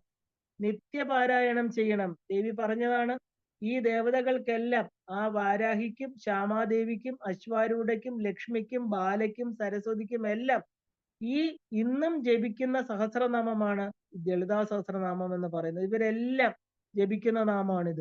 ആ നാമമാണ് നമുക്കും ജപിക്കാൻ ഈ ഭൂമിയിൽ ലഭിച്ചിരിക്കുന്നത്. അപ്പോ ഇത് ജപിച്ചാൽ മാത്രമാണ് എനിക്ക് ഏറ്റവും തൃപ്തി എന്ന് പരദേവത പറഞ്ഞു. ദേവി പറയാണ്, എനിക്ക് വേറെ ഒരുപാട് നാമങ്ങളുണ്ട്, പക്ഷെ എനിക്ക് ഏറ്റവും ഇഷ്ടം ഇതാണ്. അതിന്റെ അർത്ഥം എന്താ? അമ്മ പ്രസാദിക്കുന്നത് ഈ ലളിതാ സഹസ്രനാമം ജപിച്ചാലാണ് അല്ലെ? വേറെ ഏത് നിങ്ങൾ ജപിച്ചാലും ഇത് കഴിഞ്ഞേ ഉള്ളൂ എന്ന് പറഞ്ഞാൽ ഇതിന്റെ മഹിമ നമ്മൾ അറിയണം. ഭാസ്കരരായർ എന്ന് പറയുന്ന ഉയർന്ന ശ്രീവിദ്യ ഉപാസകൻ ആദ്യമായിട്ട് സൗഭാഗ്യ ഭാസ്കരം എന്ന പേരില് ഇതിന് ഭാഷ്യം എഴുതി. ഇതില് ദേവിയുടെ മന്ത്രഭാഗങ്ങൾക്കെല്ലാം വളരെ ആശ്ചര്യമായിട്ട് വിവരിച്ചിട്ടുണ്ട് അദ്ദേഹം. ദേവിയും അത് ഏറ്റെടുത്തു എന്നതിന് തെളിവായിട്ടൊരു കഥയുണ്ട്. മഹാരാഷ്ട്രയിൽ ജനിച്ച ഭാസ്കരരായർ അവിടം വിട്ട് തമിഴ്നാട്ടിൽ വന്ന് അനേക കാലം അവിടെ ആ ഒരു ഭാസ്കര രാജപുരം എന്ന് പറയുന്ന സ്ഥലത്താണ് താമസിച്ചിരുന്നത്. അവിടെ ഒരു എന്താ പറയുക, തൃക്കൊടിക്കാവ് എന്ന് പറയുന്ന ഒരു ക്ഷേത്രം ഉണ്ടായിരുന്നു. ദേവിക്ക് ത്രിപുരസുന്ദരി എന്നാണ് അവിടുത്തെ ദേവിയുടെ പേര്. കാശി ക്ഷേത്രത്തിലെ ഭാസ്കരരായർ തന്റെ ഭാഷ്യത്തിന്റെ അരങ്ങേറ്റത്തെ കഴിച്ചിട്ടാണ് ഇവിടെ വന്നത്. ഈ ക്ഷേത്രത്തിൽ ദേവി സന്നിധിയിൽ ഇരുന്ന് ലളിതാ സഹസ്രനാമത്തിന്റെ ഓരോ നാമങ്ങളെയും എടുത്തിട്ട് ഓരോന്നിന്റെ അർത്ഥം പറയുമ്പോൾ അകത്തു നിന്ന് ഊം എന്നൊക്കെ ഇങ്ങനെ ശബ്ദം കേൾക്കുന്നുണ്ടായിരുന്നു എന്ന് അദ്ദേഹം തന്നെ രേഖപ്പെടുത്തിയിട്ടുണ്ട്. കാരണം ആ ശബ്ദം വിഗ്രഹത്തിന്റെ അടുത്ത് നിന്ന് ഒരു കല്ലിൽ തട്ടി അവിടെ ഒരു രേഖ പോലെ ഉണ്ടായതായിട്ട് ഇന്നും ആ ക്ഷേത്രത്തിൽ കാണപ്പെടുന്നുണ്ട്. അത്രയ്ക്ക് അവിടുത്തെ ദേവിയുടെ പ്രഭാവം ദൃശ്യമായിരുന്നു. ഭാസ്കരരായര് കാശി ക്ഷേത്രത്തിലെ ദേവി ഭാഷ്യം പറഞ്ഞപ്പോ പല പണ്ഡിതന്മാർക്കും അദ്ദേഹത്തോട് അസൂയ തോന്നി. അദ്ദേഹത്തെ ആ അർത്ഥത്തിനും തർക്കത്തിനും വേണ്ടി വെല്ലുവിളിച്ചു. ഭാസ്കരരായര് പൂർണ്ണ ദേവീ കടാക്ഷമുള്ള ആളായിരുന്നു. ശ്രീവിദ്യയിൽ ദേവി തന്നെയാണ് ഗുരു. അപ്പൊ ദേവകൾക്ക് പോലും അദ്ദേഹത്തെ വെല്ലുവിളിക്കാനോ തോൽപ്പിക്കാനോ സാധ്യമായിരുന്നില്ല. കാശിയിൽ ഇദ്ദേഹത്തോട് ഉള്ളിൽ അസൂയ ഉണ്ടായിരുന്ന ഒരാള് കുങ്കുമാനന്ദ സ്വാമികള് ഉയർന്ന ഒരു ദേവീ ഭക്തനെയും കൂട്ടി ഗംഗാതീരത്ത് സന്ധ്യാവന്ദനം കഴിച്ച് ഒരു ഒരു വിധാനത്തിൽ ഇരിക്കുകയായിരുന്നു. അവിടെ ഇരുന്ന ഭാസ്കരരായരുടെ അടുത്തെത്തുകയാണ്. കുങ്കുമാനന്ദനാഥനോട് ആ പേര് കിട്ടാൻ കാരണം ഇദ്ദേഹം പുറത്ത് ഭസ്മം ഇട്ടാൽ ഉടൻ തന്നെ അത് കുങ്കുമമായിട്ട് തീരും. അത്രയ്ക്ക് ശക്തിയുള്ള ദേവി ഉപാസകനായിരുന്നു ഇദ്ദേഹം. ഇവര് ഭാസ്കരരായരെ എങ്ങനെയെങ്കിലും ഒന്ന് തോൽപ്പിക്കണമെന്ന് ഒറ്റ ആഗ്രഹത്തോടു കൂടിയാണ് ഇവിടെ എത്തിയത്. അപ്പൊ ഭാസ്കരരായരോട് ദേവിയുടെ ചതുഷ്ഷഷ്ടി കോടി ഗണദേവതകളെ കുറിച്ച് ചോദിച്ചു. വളരെ വിനയാന്വിതനായിട്ട് തനിക്ക് അറിയുന്നത് പറഞ്ഞു തരാം എന്ന് പറഞ്ഞു. എന്താ പറയാ, കണ്ണടച്ചിരുന്ന് അഹമിത്യേവ വിഭാവയെ ഭവാനി എന്ന് ധ്യാനിക്കുകയാണ്. അപ്പൊ താൻ തന്നെയാണ് ഭവാനി എന്ന് തന്റെ ആ ഒരു ഹൃത്പത്മത്തിലെ ദേവിയെ നല്ലവണ്ണം ധ്യാനിച്ച് നമസ്കരിച്ചു. മുൻപിലിരുന്നവരോട് കണ്ണടച്ച് ഓരോ ദേവിമാരുടെ പേര് മാത്രമല്ല, അവരുടെ എല്ലാം മന്ത്രം, യന്ത്രം, അവരുടെ വേഷമെല്ലാം പറയാൻ തുടങ്ങി. എഴുതാനായിട്ട് ഓലയുമായിട്ടിരുന്നവരുടെ കൈകള് എന്താ പറയാ 24 25 ആയപ്പോഴത്തേക്ക് കുഴഞ്ഞു തുടങ്ങി. അപ്പൊ 100 അദ്ദേഹം 100ാമത്തെ നാമം അദ്ദേഹം പറയാൻ തുടങ്ങി. അപ്പൊ അത് 100ൽ നിന്ന് 1000ത്തിലേക്ക് പോകുന്ന ഉറപ്പായിരുന്നു അല്ലെ.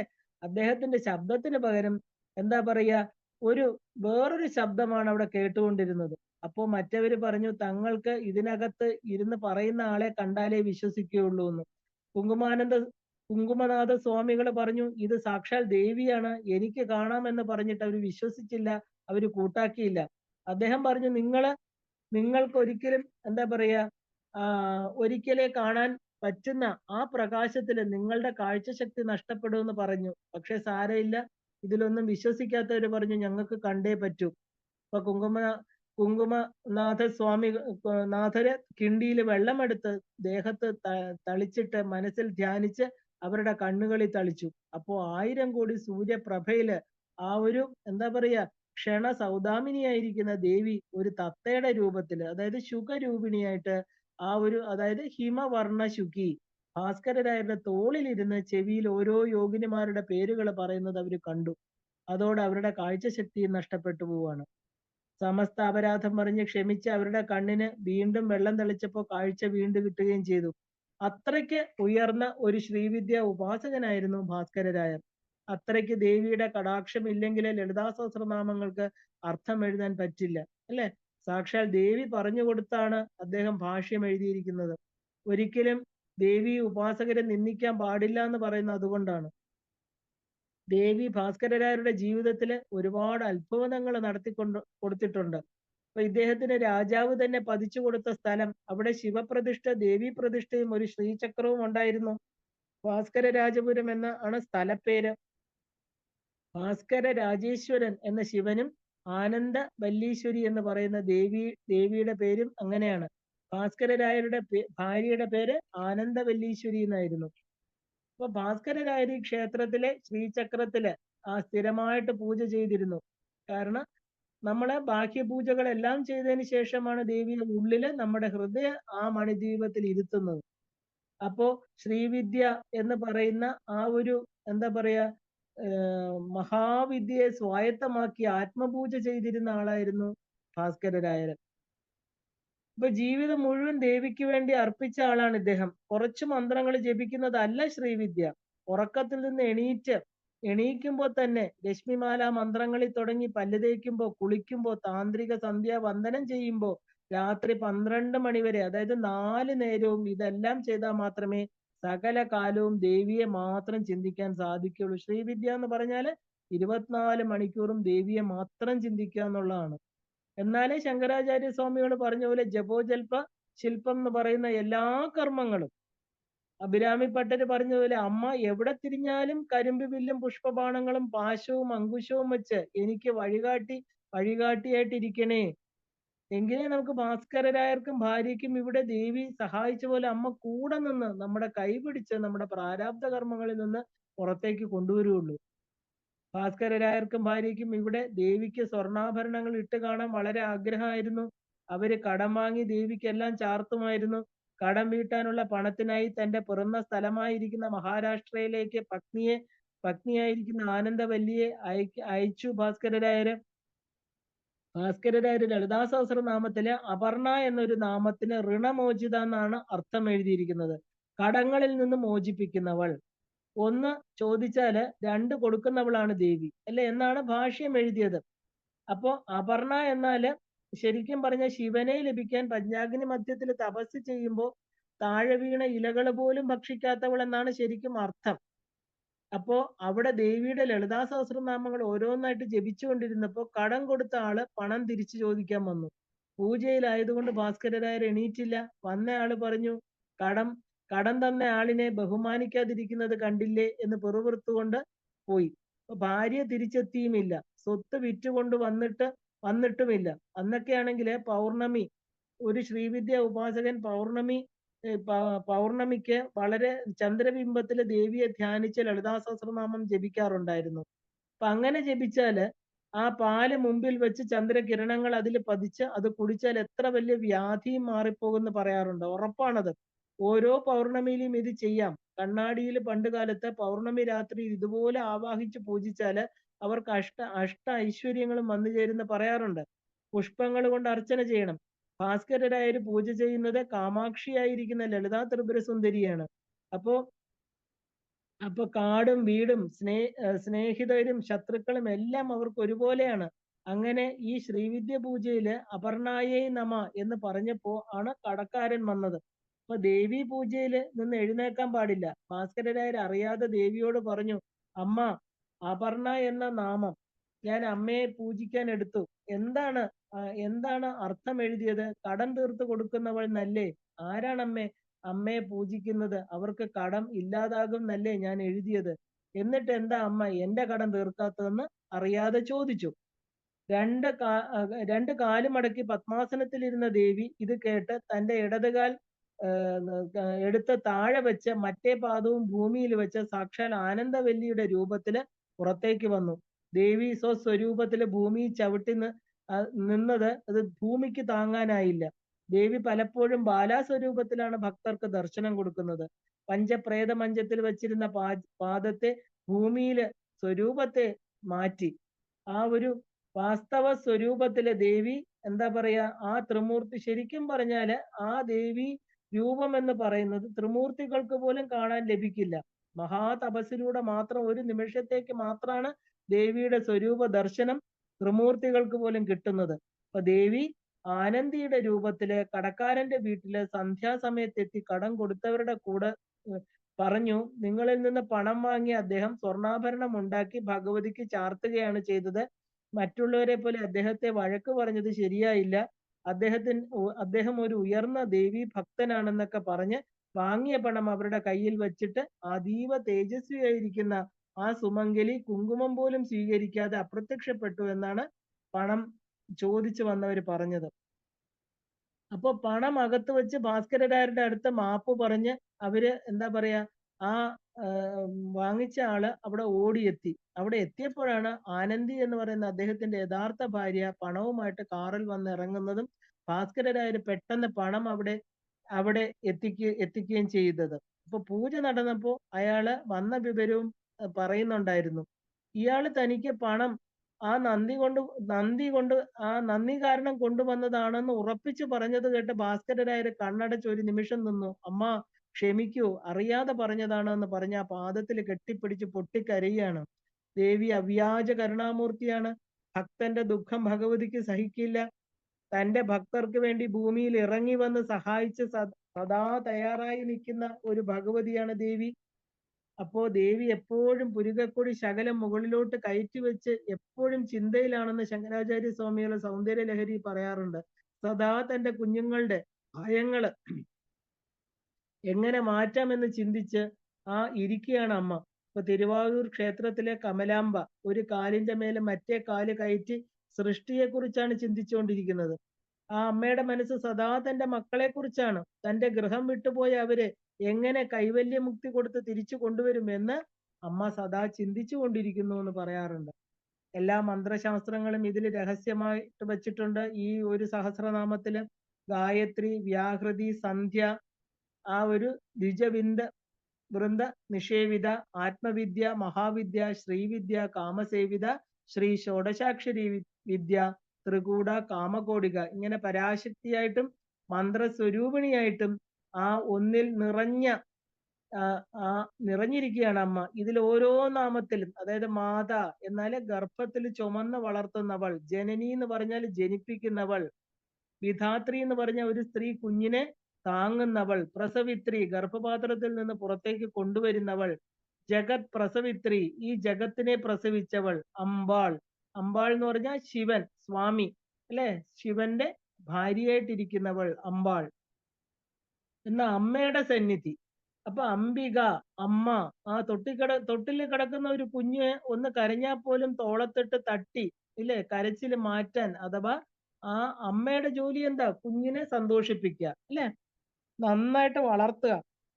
അപ്പൊ അമ്പ അല്ലെങ്കിൽ അമ്മ എന്ന് പറഞ്ഞാൽ എന്താ, ഇവിടെ ജനിച്ച എല്ലാവർക്കും അമ്മയാണ് അമ്മ, ജഗദംബികയാണ് ഇല്ലേ. അപ്പൊ അതില് ആ ദുഷ്ടരായിട്ടുള്ളവരും നല്ലവരായിട്ടുള്ളവരും ഉണ്ടാവും. അപ്പൊ ആ ദുഷ്ടരായിട്ടുള്ളവരെ തള്ളിക്കളയാതെ അവർക്ക് വേണ്ട ശിക്ഷ കൊടുത്ത് അവരെ നല്ലതാക്കി എടുക്കുന്ന ആ ജഗദംബികയാണ് നമ്മൾ ഇതിൽ കാണുന്നത് അല്ലെ. അതുപോലെ തന്റെ കുഞ്ഞുങ്ങളെ ദുഃഖം കൊണ്ട് അമ്മാന്ന് കരയുമ്പോ ഓടി വന്ന് കെട്ടിപ്പിടിച്ച് സമാധാനിപ്പിക്കുന്നവളാണ് അംബിക. അമ്പാൾ എന്ന് പറഞ്ഞാല് ഈ ജന്മം കൊണ്ട് തന്നെ നമ്മളെ അമ്മയായിട്ട്, ശരീരത്തിന്റെ അമ്മയെ നമുക്കറിയാം അല്ലെ, അതിന് ഫിസിക്കൽ മദർ എന്നൊക്കെ പറയും. അതിനു മുമ്പ് അതിനു മുമ്പുള്ള അനേക ജന്മങ്ങളിലോ ഇനി വരാൻ പോകുന്ന ജന്മങ്ങളിലോ ഉള്ളവരെ നമുക്ക് അറിയില്ല. എന്നാൽ എല്ലാ ജന്മങ്ങളിലും എല്ലാ ജീവരാശികൾക്കും ഒരേ അമ്മയായിട്ടിരിക്കുന്നവൾ രാജരാജേശ്വരി, ആ ബ്രഹ്മ കീടജനനി, ബ്രഹ്മാവ് മുതൽ പുഴു വരെയുള്ള എല്ലാത്തിന്റെയും അമ്മയായിട്ടിരിക്കുന്നവൾ അല്ലെ. ഒന്നുപോലെ അങ്ങനെ അവിടെ അമ്മയ്ക്ക് ഒരു വ്യത്യാസമില്ല. എല്ലാറ്റിനെയും ആ ഒരു വ്യത്യസ്തമായിട്ട് ഉണ്ടാക്കി, പക്ഷെ അതിനെയെല്ലാം നിലനിർത്തി തന്നില് ലയിപ്പിക്കുന്നവൾ പരാശക്തി. അപ്പോ ഇനി ലളിതാ സഹസ്രനാമത്തില് ഈ അമ്മയെ കുറിച്ചാണ് പരാമർശിക്കുന്നത്. 1000 നാമങ്ങളും അമ്മയെ കുറിച്ചാണ് പറയുന്നത്. ഈ സഹസ്രനാമ മന്ത്ര രഹസ്യം എന്താണെന്ന് വെച്ചാല് ഈ 1000 നാമങ്ങൾക്കും 1000 രൂപങ്ങൾ ഉണ്ടെന്നുള്ളതാണ്.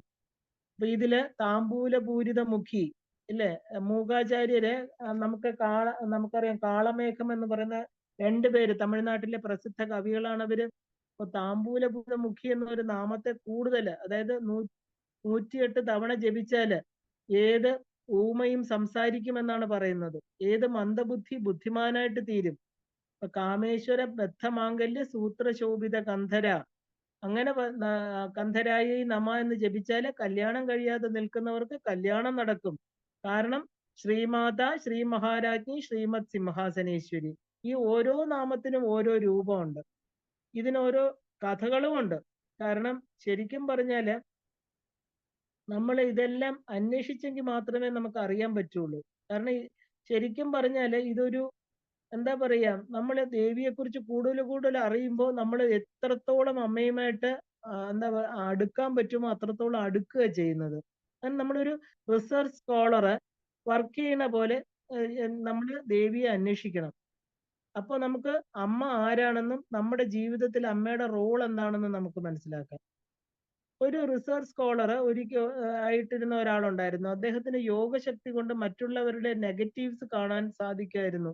അപ്പൊ താൻ കണ്ട ഒരു പകുതി ആളുകളിലും നിത്യോപാസന ഇല്ലാത്തവരില് ഒരു കറുത്ത നിഴല് പാമ്പ് പോലെ അവരുടെ പിന്നാലെ പോകുന്നത് കാണാൻ സാധിച്ചു അദ്ദേഹത്തിന്. മാത്രമല്ല തന്റെ പുറകിലും ഒരു പാമ്പ് പോലെ ഒരു രൂപം കണ്ടു. അപ്പൊ അന്നത്തെ പ്രശസ്ത ശ്രീവിദ്യ ഉപാസകനും ദേവീ ഭക്തനുമായിരിക്കുന്ന രണ്ട് ഗുരുക്കന്മാരുണ്ടായിരുന്നു. ഇവരെ അദ്ദേഹം ചെന്ന് കണ്ട് തന്റെ പുറകിൽ പാമ്പ് പോലെയുള്ള സർപ്പരൂപത്തെ കുറിച്ച് പറഞ്ഞു. അപ്പൊ അവര് പറഞ്ഞു ആ രൂപത്തെ ശ്രീചക്രം വയ്ക്കുവാനോ ശ്രീവിദ്യ ജപിക്കാനോ ഒന്നും പറഞ്ഞില്ല. അവര് ദേവി ലളിതാ ത്രിപുര സുന്ദരിയുടെ പടം ഉണ്ടോ എന്ന് ചോദിച്ചു.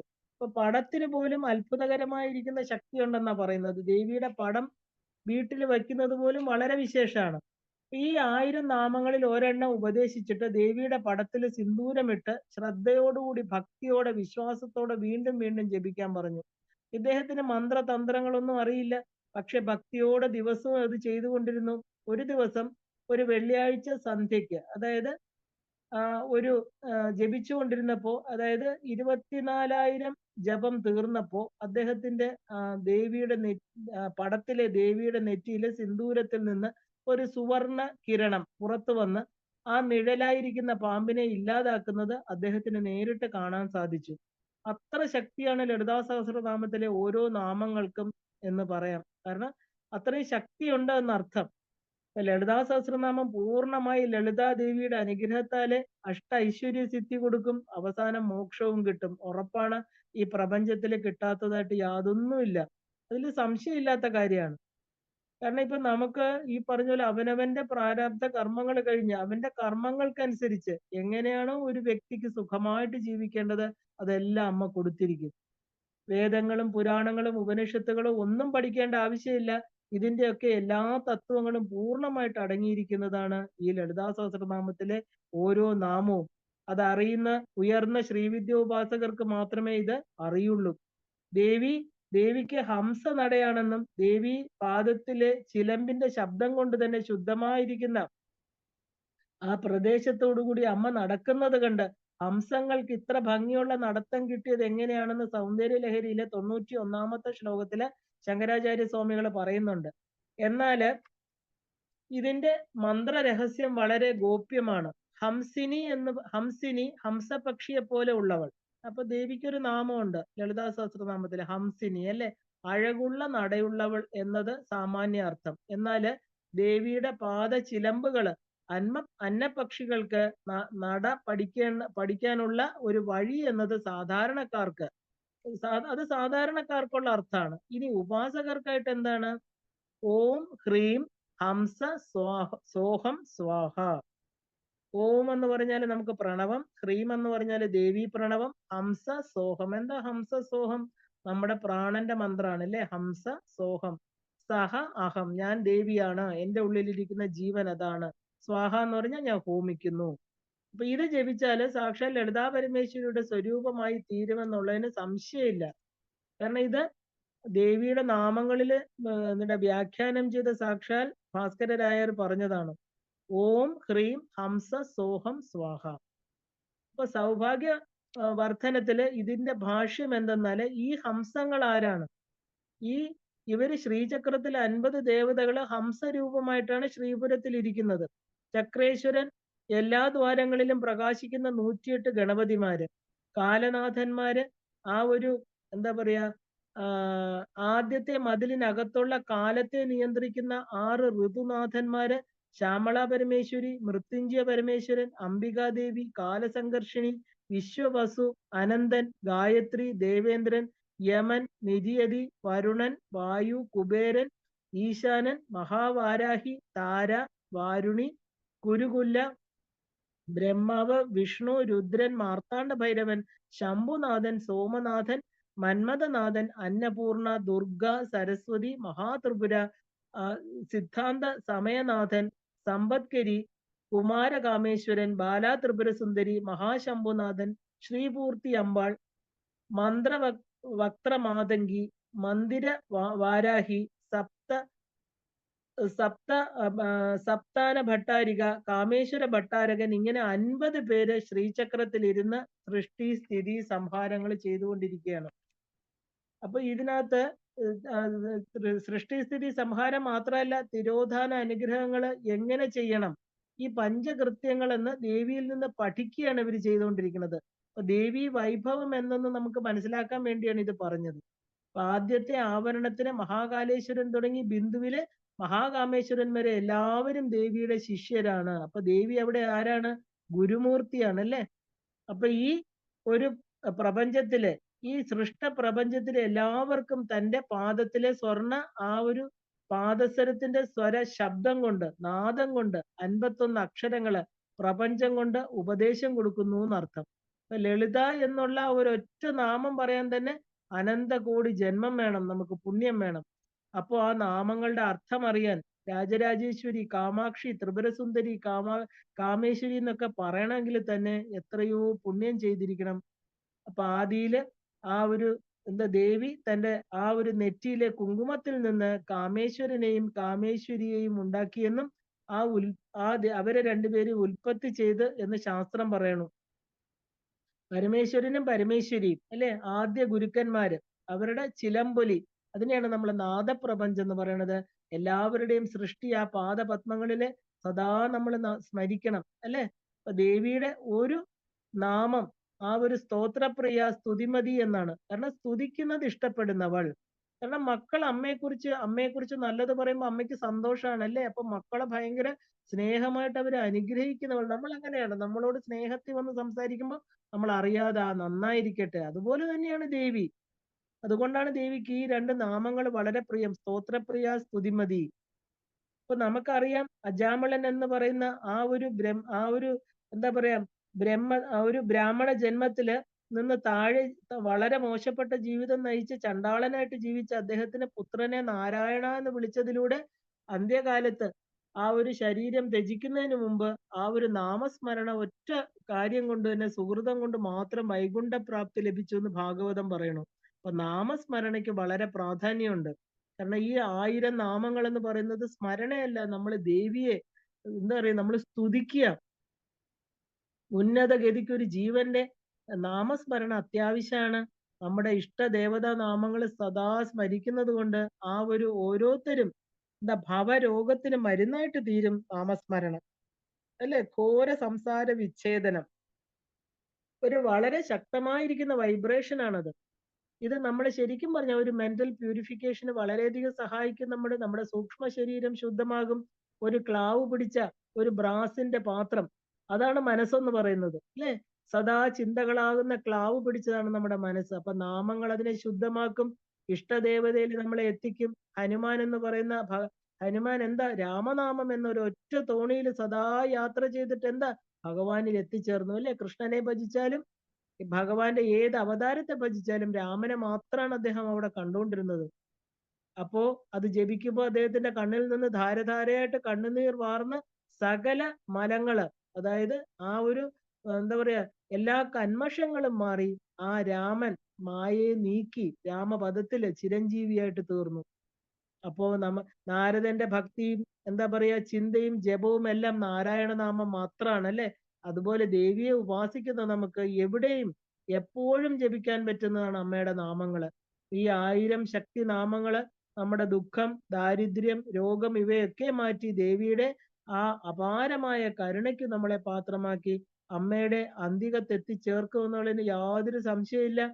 കാരണം അമ്മ തന്നെയാണ് വാഗ്ദേവതകളോട് പറയുകയാണ് ഈ കാര്യങ്ങളൊക്കെ.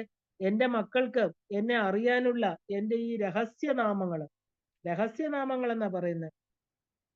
അതിനെ അർത്ഥം അറിഞ്ഞ് എന്നെ പ്രാപിക്കാൻ ആഗ്രഹിക്കുന്നവര് ഈ ലളിതാ സഹസ്രനാമങ്ങൾ പഠിക്കട്ടെ. അത് അവർക്ക് ഭുക്തിയും മുക്തിയും കൊടുക്കും, ഉറപ്പാണ്. ദേവിയുടെ അനുഗ്രഹം ദേവിയുടെ അനുഗ്രഹം എന്ന മൺതരികളാൽ നിറഞ്ഞതാണ് ഈ ഒരു ഭവസാഗരം എന്ന് പറയുന്നത്. ഇതിന്റെ അർത്ഥം എല്ലാവർക്കും മനസ്സിലാക്കാൻ പറ്റില്ല. അതിന് ശ്രേഷ്ഠമായിരിക്കുന്ന ഭാസ്കരരായരെ പോലുള്ള ശ്രീവിദ്യ ഉപാസകന്മാരുടെ ഭാഷ്യത്തിലൂടെ നമ്മള് കടന്നു പോണം. അമ്മയുടെ അടുത്ത് എത്തണം നമ്മള്. കാരണം കോടിക്കണക്കിന് രൂപ ചെലവാക്കി പൂജയോ ഹോമമോ ഒന്നും വേണ്ട. അമ്മയ്ക്ക് ഇഷ്ടം എന്ന് പറയുന്നത് എന്താ? ഈ ലളിതാ സഹസ്രനാമത്തെ ഒരു പ്രാവശ്യം വായിച്ച് അതിന്റെ അർത്ഥത്തെ കേൾക്കൂ. നാമപാരായണ പ്രീതിയായ അമ്മയെ നമ്മൾ സന്തോഷിപ്പിക്കുകയാണ് അവിടെ ചെയ്യുന്നത് അല്ലെ? നമ്മുടെ വിഷമങ്ങളെല്ലാം അമ്മ നോക്കിക്കൊള്ളും. കാരണം ഈ പ്രപഞ്ചത്തിന്റെ ഉടമസ്ഥത അവകാശം അമ്മയാണ്. അമ്മയുടേതാണ് ഈ പ്രപഞ്ചം. ഈ ചരാചര ജഗന്നാഥ, ഈ ചരവും അചരവുമായിരിക്കുന്ന ഈ പ്രപഞ്ചത്തിന്റെ അമ്മയാണ്. എല്ലാത്തിന്റെയും ഉടമസ്ഥയായിരിക്കുന്ന മഹാരാജ്ഞിയാണ് ദേവി. നമ്മൾ പഠിക്കുന്നത് കേട്ട് കൊച്ചുകുട്ടികളെ തറാ പറന്ന് എഴുതി അക്ഷരലോകത്തേക്ക് കടക്കുന്നത് ഒരു അമ്മ സന്തോഷത്തോടെ നോക്കിയിരിക്കണ പോലെ 5 വയസ്സുള്ള കുട്ടി അല്ലെ? ആ ഒരു ഡിഗ്രിയില് എന്താ എന്താ ഒരു ഡിഗ്രിയില് പഠിക്കണം, ഏത് ഡിഗ്രിയിൽ പാസ്സാകണം എന്നൊക്കെ അമ്മയ്ക്ക് അറിയാം. ഒരു കൊച്ചുകുട്ടിക്ക് MA ഡിഗ്രി കിട്ടണമെന്നൊന്നും അമ്മ പറയില്ല. അവര് പഠിച്ച് മുകളിലോട്ട് വരട്ടെ അല്ലെ? അതാണ് അമ്മയുടെ ആഗ്രഹം. കാരണം പതുക്കെ പതുക്കെ അമ്മയുടെ നാമങ്ങള് അതിന്റെ അർത്ഥങ്ങൾ അറിഞ്ഞ് ഇല്ലേ കമഴ്ന്ന് വീണ് എന്താ പറയാ ഇഴഞ്ഞു നീങ്ങി പിടിച്ചു നടന്ന് ഓടി അമ്മയുടെ ആ പദാന്തികത്തിൽ നമുക്ക് എത്തിച്ചേരാൻ സാധിക്കും. ഓരോ കുട്ടികളും അങ്ങനെയാണ് നടക്കണതല്ലേ? കാരണം ഈ ശരീരമാകുന്ന ഉപാധി നഷ്ടപ്പെട്ടു കഴിഞ്ഞാൽ നമ്മുടെ ജീവൻ ചെന്ന് ചേരേണ്ട സ്ഥലമാണ് ആ ദേവി പാദങ്ങള്. നമുക്ക് ഓരോരുത്തർക്കും എത്തിച്ചേരാൻ സാധിക്കും.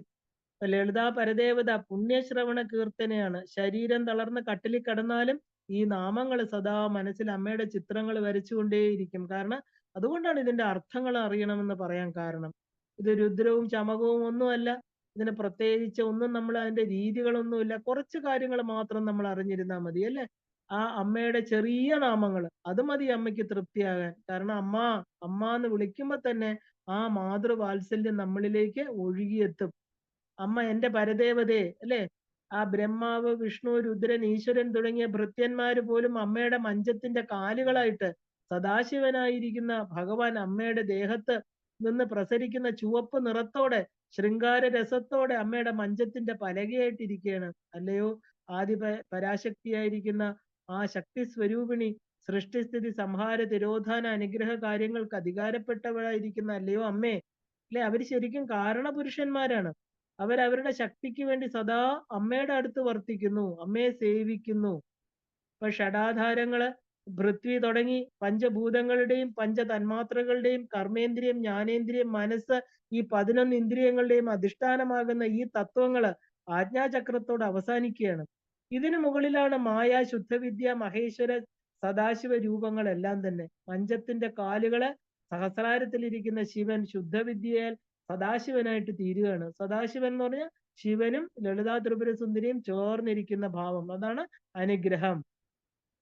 അപ്പൊ അമ്മ ഞാന് എന്ന ജീവാത്മാവ്, ഇല്ലെങ്കിൽ ഞാൻ എന്ന് പറയുന്ന ജീവൻ എന്ന് നമ്മള് വ്യക്തിബോധത്തെ ഇല്ലാതാക്കിക്കൊണ്ട് ആ വലിയ ഞാനാകുന്ന സമുദ്രത്തിൽ നമുക്ക് ലയിക്കാൻ സാധിക്കണം അല്ലെ? എല്ലാ മനുഷ്യ ജന്മത്തിന്റെയും മോക്ഷം എന്ന് പറയുന്ന ഉദ്ദേശം ഈ ഉപാധിയായിരിക്കുന്ന ശരീരത്തിലൂടെ മാത്രമേ സാധ്യമാവുള്ളൂ. അതിനെന്ത് വേണം? അമ്മയുടെ കരുണ. അത് മാത്രമേ എനിക്ക് ആശ്രയമായിട്ടുള്ളൂ. വേറെ ആരാണ് നമ്മളോട് കരുണ കാണിക്കാൻ? ഈ പ്രപഞ്ചത്തിലിരിക്കുന്ന എല്ലാ വസ്തുക്കളും അല്ലെ, എല്ലാ ബന്ധങ്ങളും എല്ലാം അത് കരുണയല്ല, ഒരു എന്താ പറയാ, നമ്മുടെ കർമ്മ പൂർത്തീകരണം എന്നേ നമുക്ക് പറയാൻ പറ്റൂ. പക്ഷെ കരുണ ഒരമ്മയ്ക്ക് മാത്രമാണ് തന്റെ മക്കളോടുള്ളത്. ആ ഒരു സഹസ്രനാമങ്ങൾ കൊണ്ടുള്ള മാനസ പുഷ്പങ്ങൾ അർച്ചിക്കുന്ന ആ ജീവനെ കൂടി ശുദ്ധീകരിച്ച് ആ പാദപത്മങ്ങളിൽ നമ്മളെ ചേർക്കുമാറാകണേ എന്ന് വേണം നമ്മൾ പ്രാർത്ഥിക്കാൻ. എന്തുകൊണ്ടാണ് ലോപാമുദ്ര ദേവിയെ ധ്യാനം ചെയ്യുമ്പോൾ ദേവി സന്തുഷ്ടയായിട്ട് കാണുന്നത്?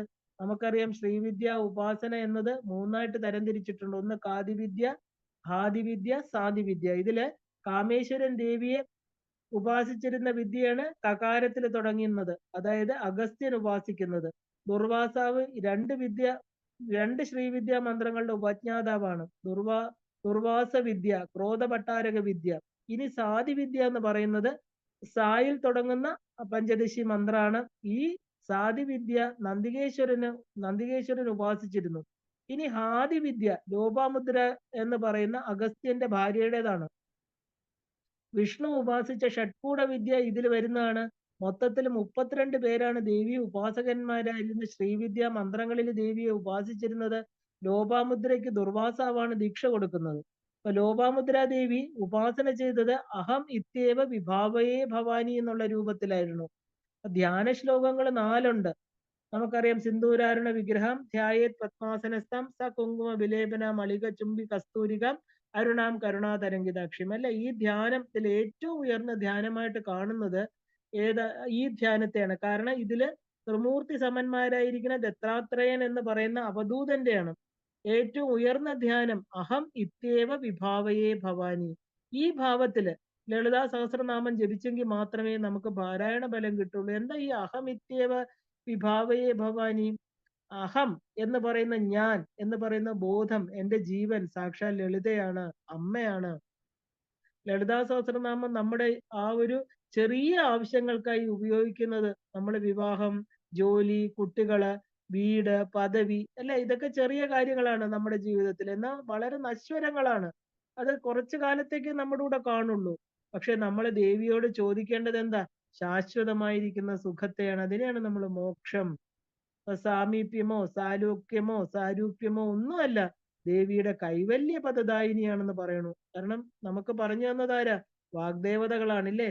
അപ്പോ ഒരു എന്താ പറയാ, ഒരു എനർജി അല്ലെങ്കിൽ ഒരു ഇലക്ട്രിസിറ്റി റിസർവോയറിൽ നിന്ന് ഒരു ബൾബ് കത്തിക്കാനുള്ളത് പോലെയാണ് നമ്മുടെ ഈ ചെറിയ ആവശ്യങ്ങൾ.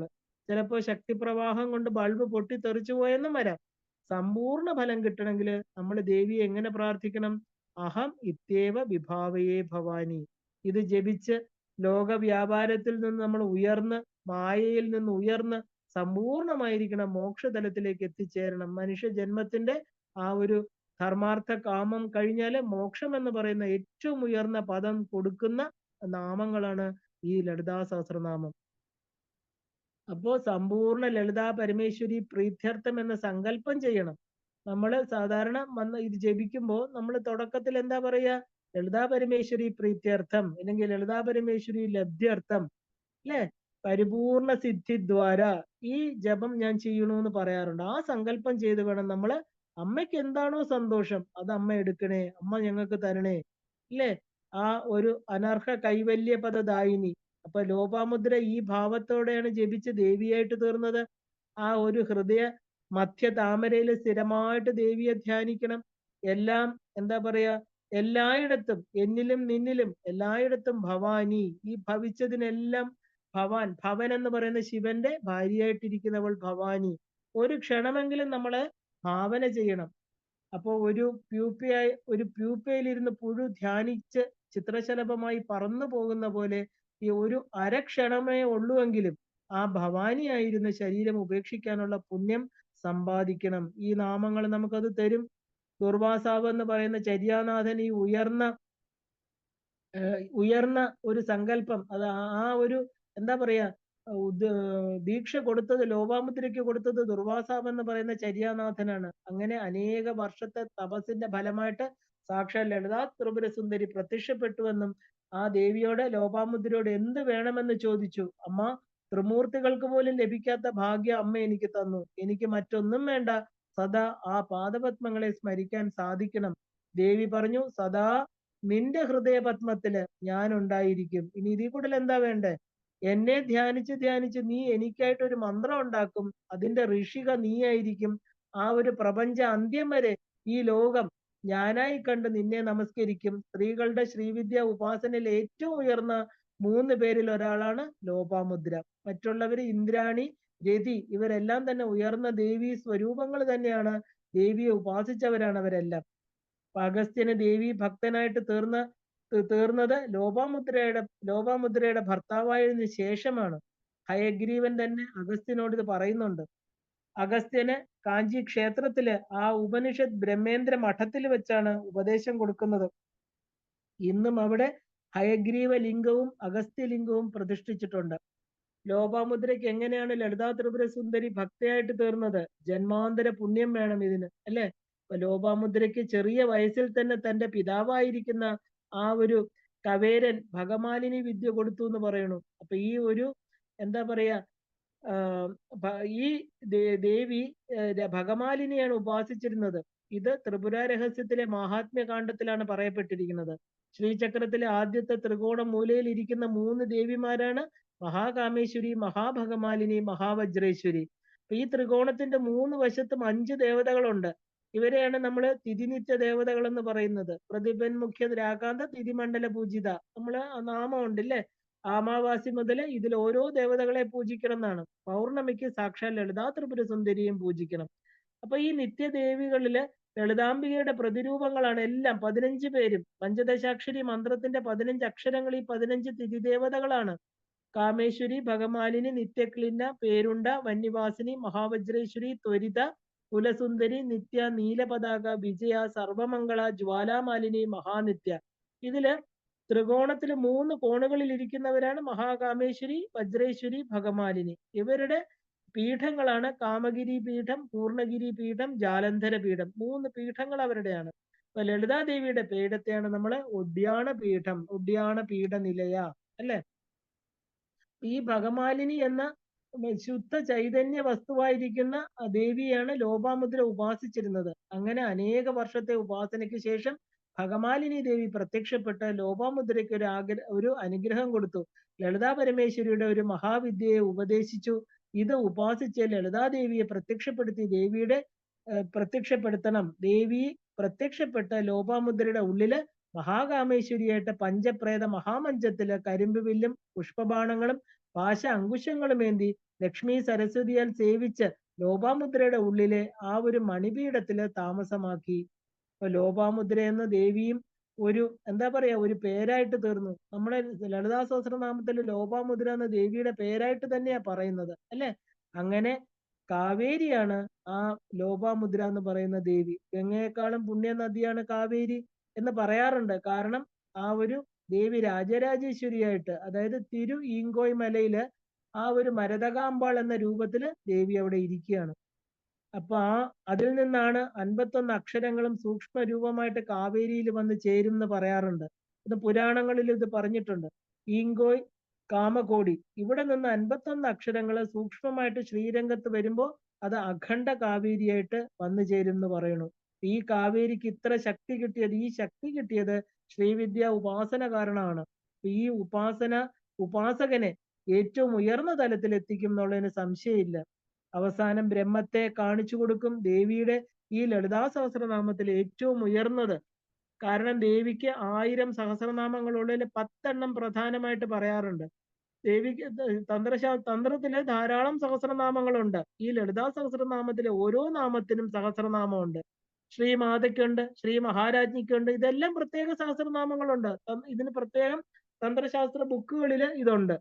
മഹാരാജ്ഞി സഹസ്രനാമത്തിലെ ദേവി പാശവും അങ്കുശവും താമരയും വെച്ച് സിംഹാസനത്തിൽ ഇരിക്കുന്ന രൂപത്തിലാണ്.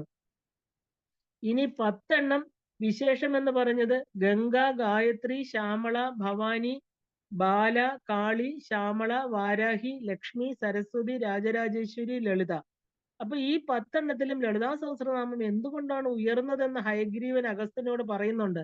ദേവിക്ക് ഏറ്റവും ഇഷ്ടമുള്ളത് എന്തൊക്കെയെന്ന് ചോദിച്ചാല് ലഘുന്യാസം, മഹാന്യാസം, ശ്രീബീജം, ചേർന്ന ലഘു ഷോഡശി, ഷോഡന്യാസം, നവാവരണ പൂജയ്ക്ക് മുമ്പേ ദേവിക്ക് ഗണേശ, ഗൃഹ, നക്ഷത്ര, യോഗിനി, രാശിരൂപിണി, ദേവി മന്ത്രമയി നവമി, മാതൃകാവർണ്ണ രൂപിണി എന്ന് ലഘ ഷോഡശ ന്യാസത്തിൽ പറയുന്നുണ്ട്.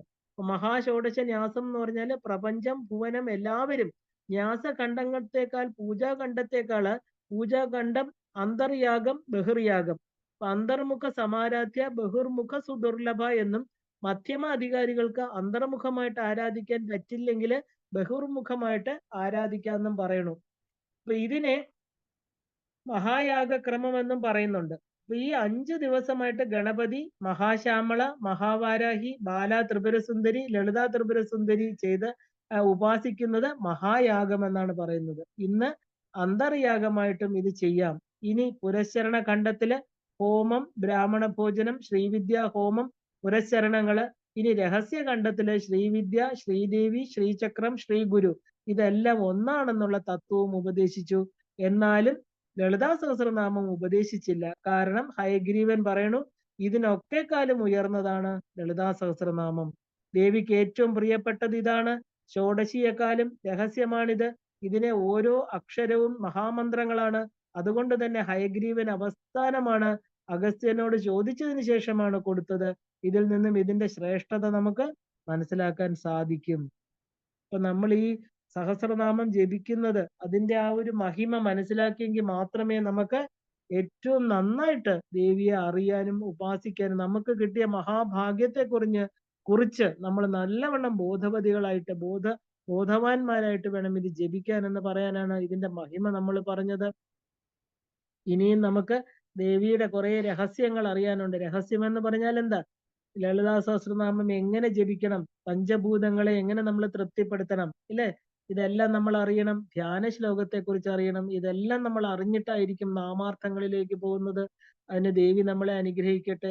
ഇത് കേട്ട നിങ്ങളെയും ഇത് പറഞ്ഞ എന്നെയും ദേവി ആ മഹാസിംഹാസനത്തിൽ ഇരുന്ന് പൂർണ്ണമായിട്ടുള്ള അനുഗ്രഹം തന്ന് നമ്മളെ അനുഗ്രഹിക്കുന്നതായിട്ട് ഭാവിച്ചുകൊണ്ട് അമ്മയുടെ പാദപത്മങ്ങളിൽ ഈ നാമങ്ങളെല്ലാം സമർപ്പിച്ച് ഇതിൽ വന്ന തെറ്റുകുറ്റങ്ങളെല്ലാം അമ്മ ക്ഷമിച്ചുകൊണ്ട് ഇനിയും പൂർണ്ണമായിരിക്കുന്ന ഒരു തലത്തിലേക്ക് എന്നെ എത്താൻ സഹായിക്കട്ടെ എന്ന് പറഞ്ഞുകൊണ്ട് ഇവിടെ നിർത്തുകയാണ്. എല്ലാവർക്കും ശ്രീമാത്രേ നമഃ.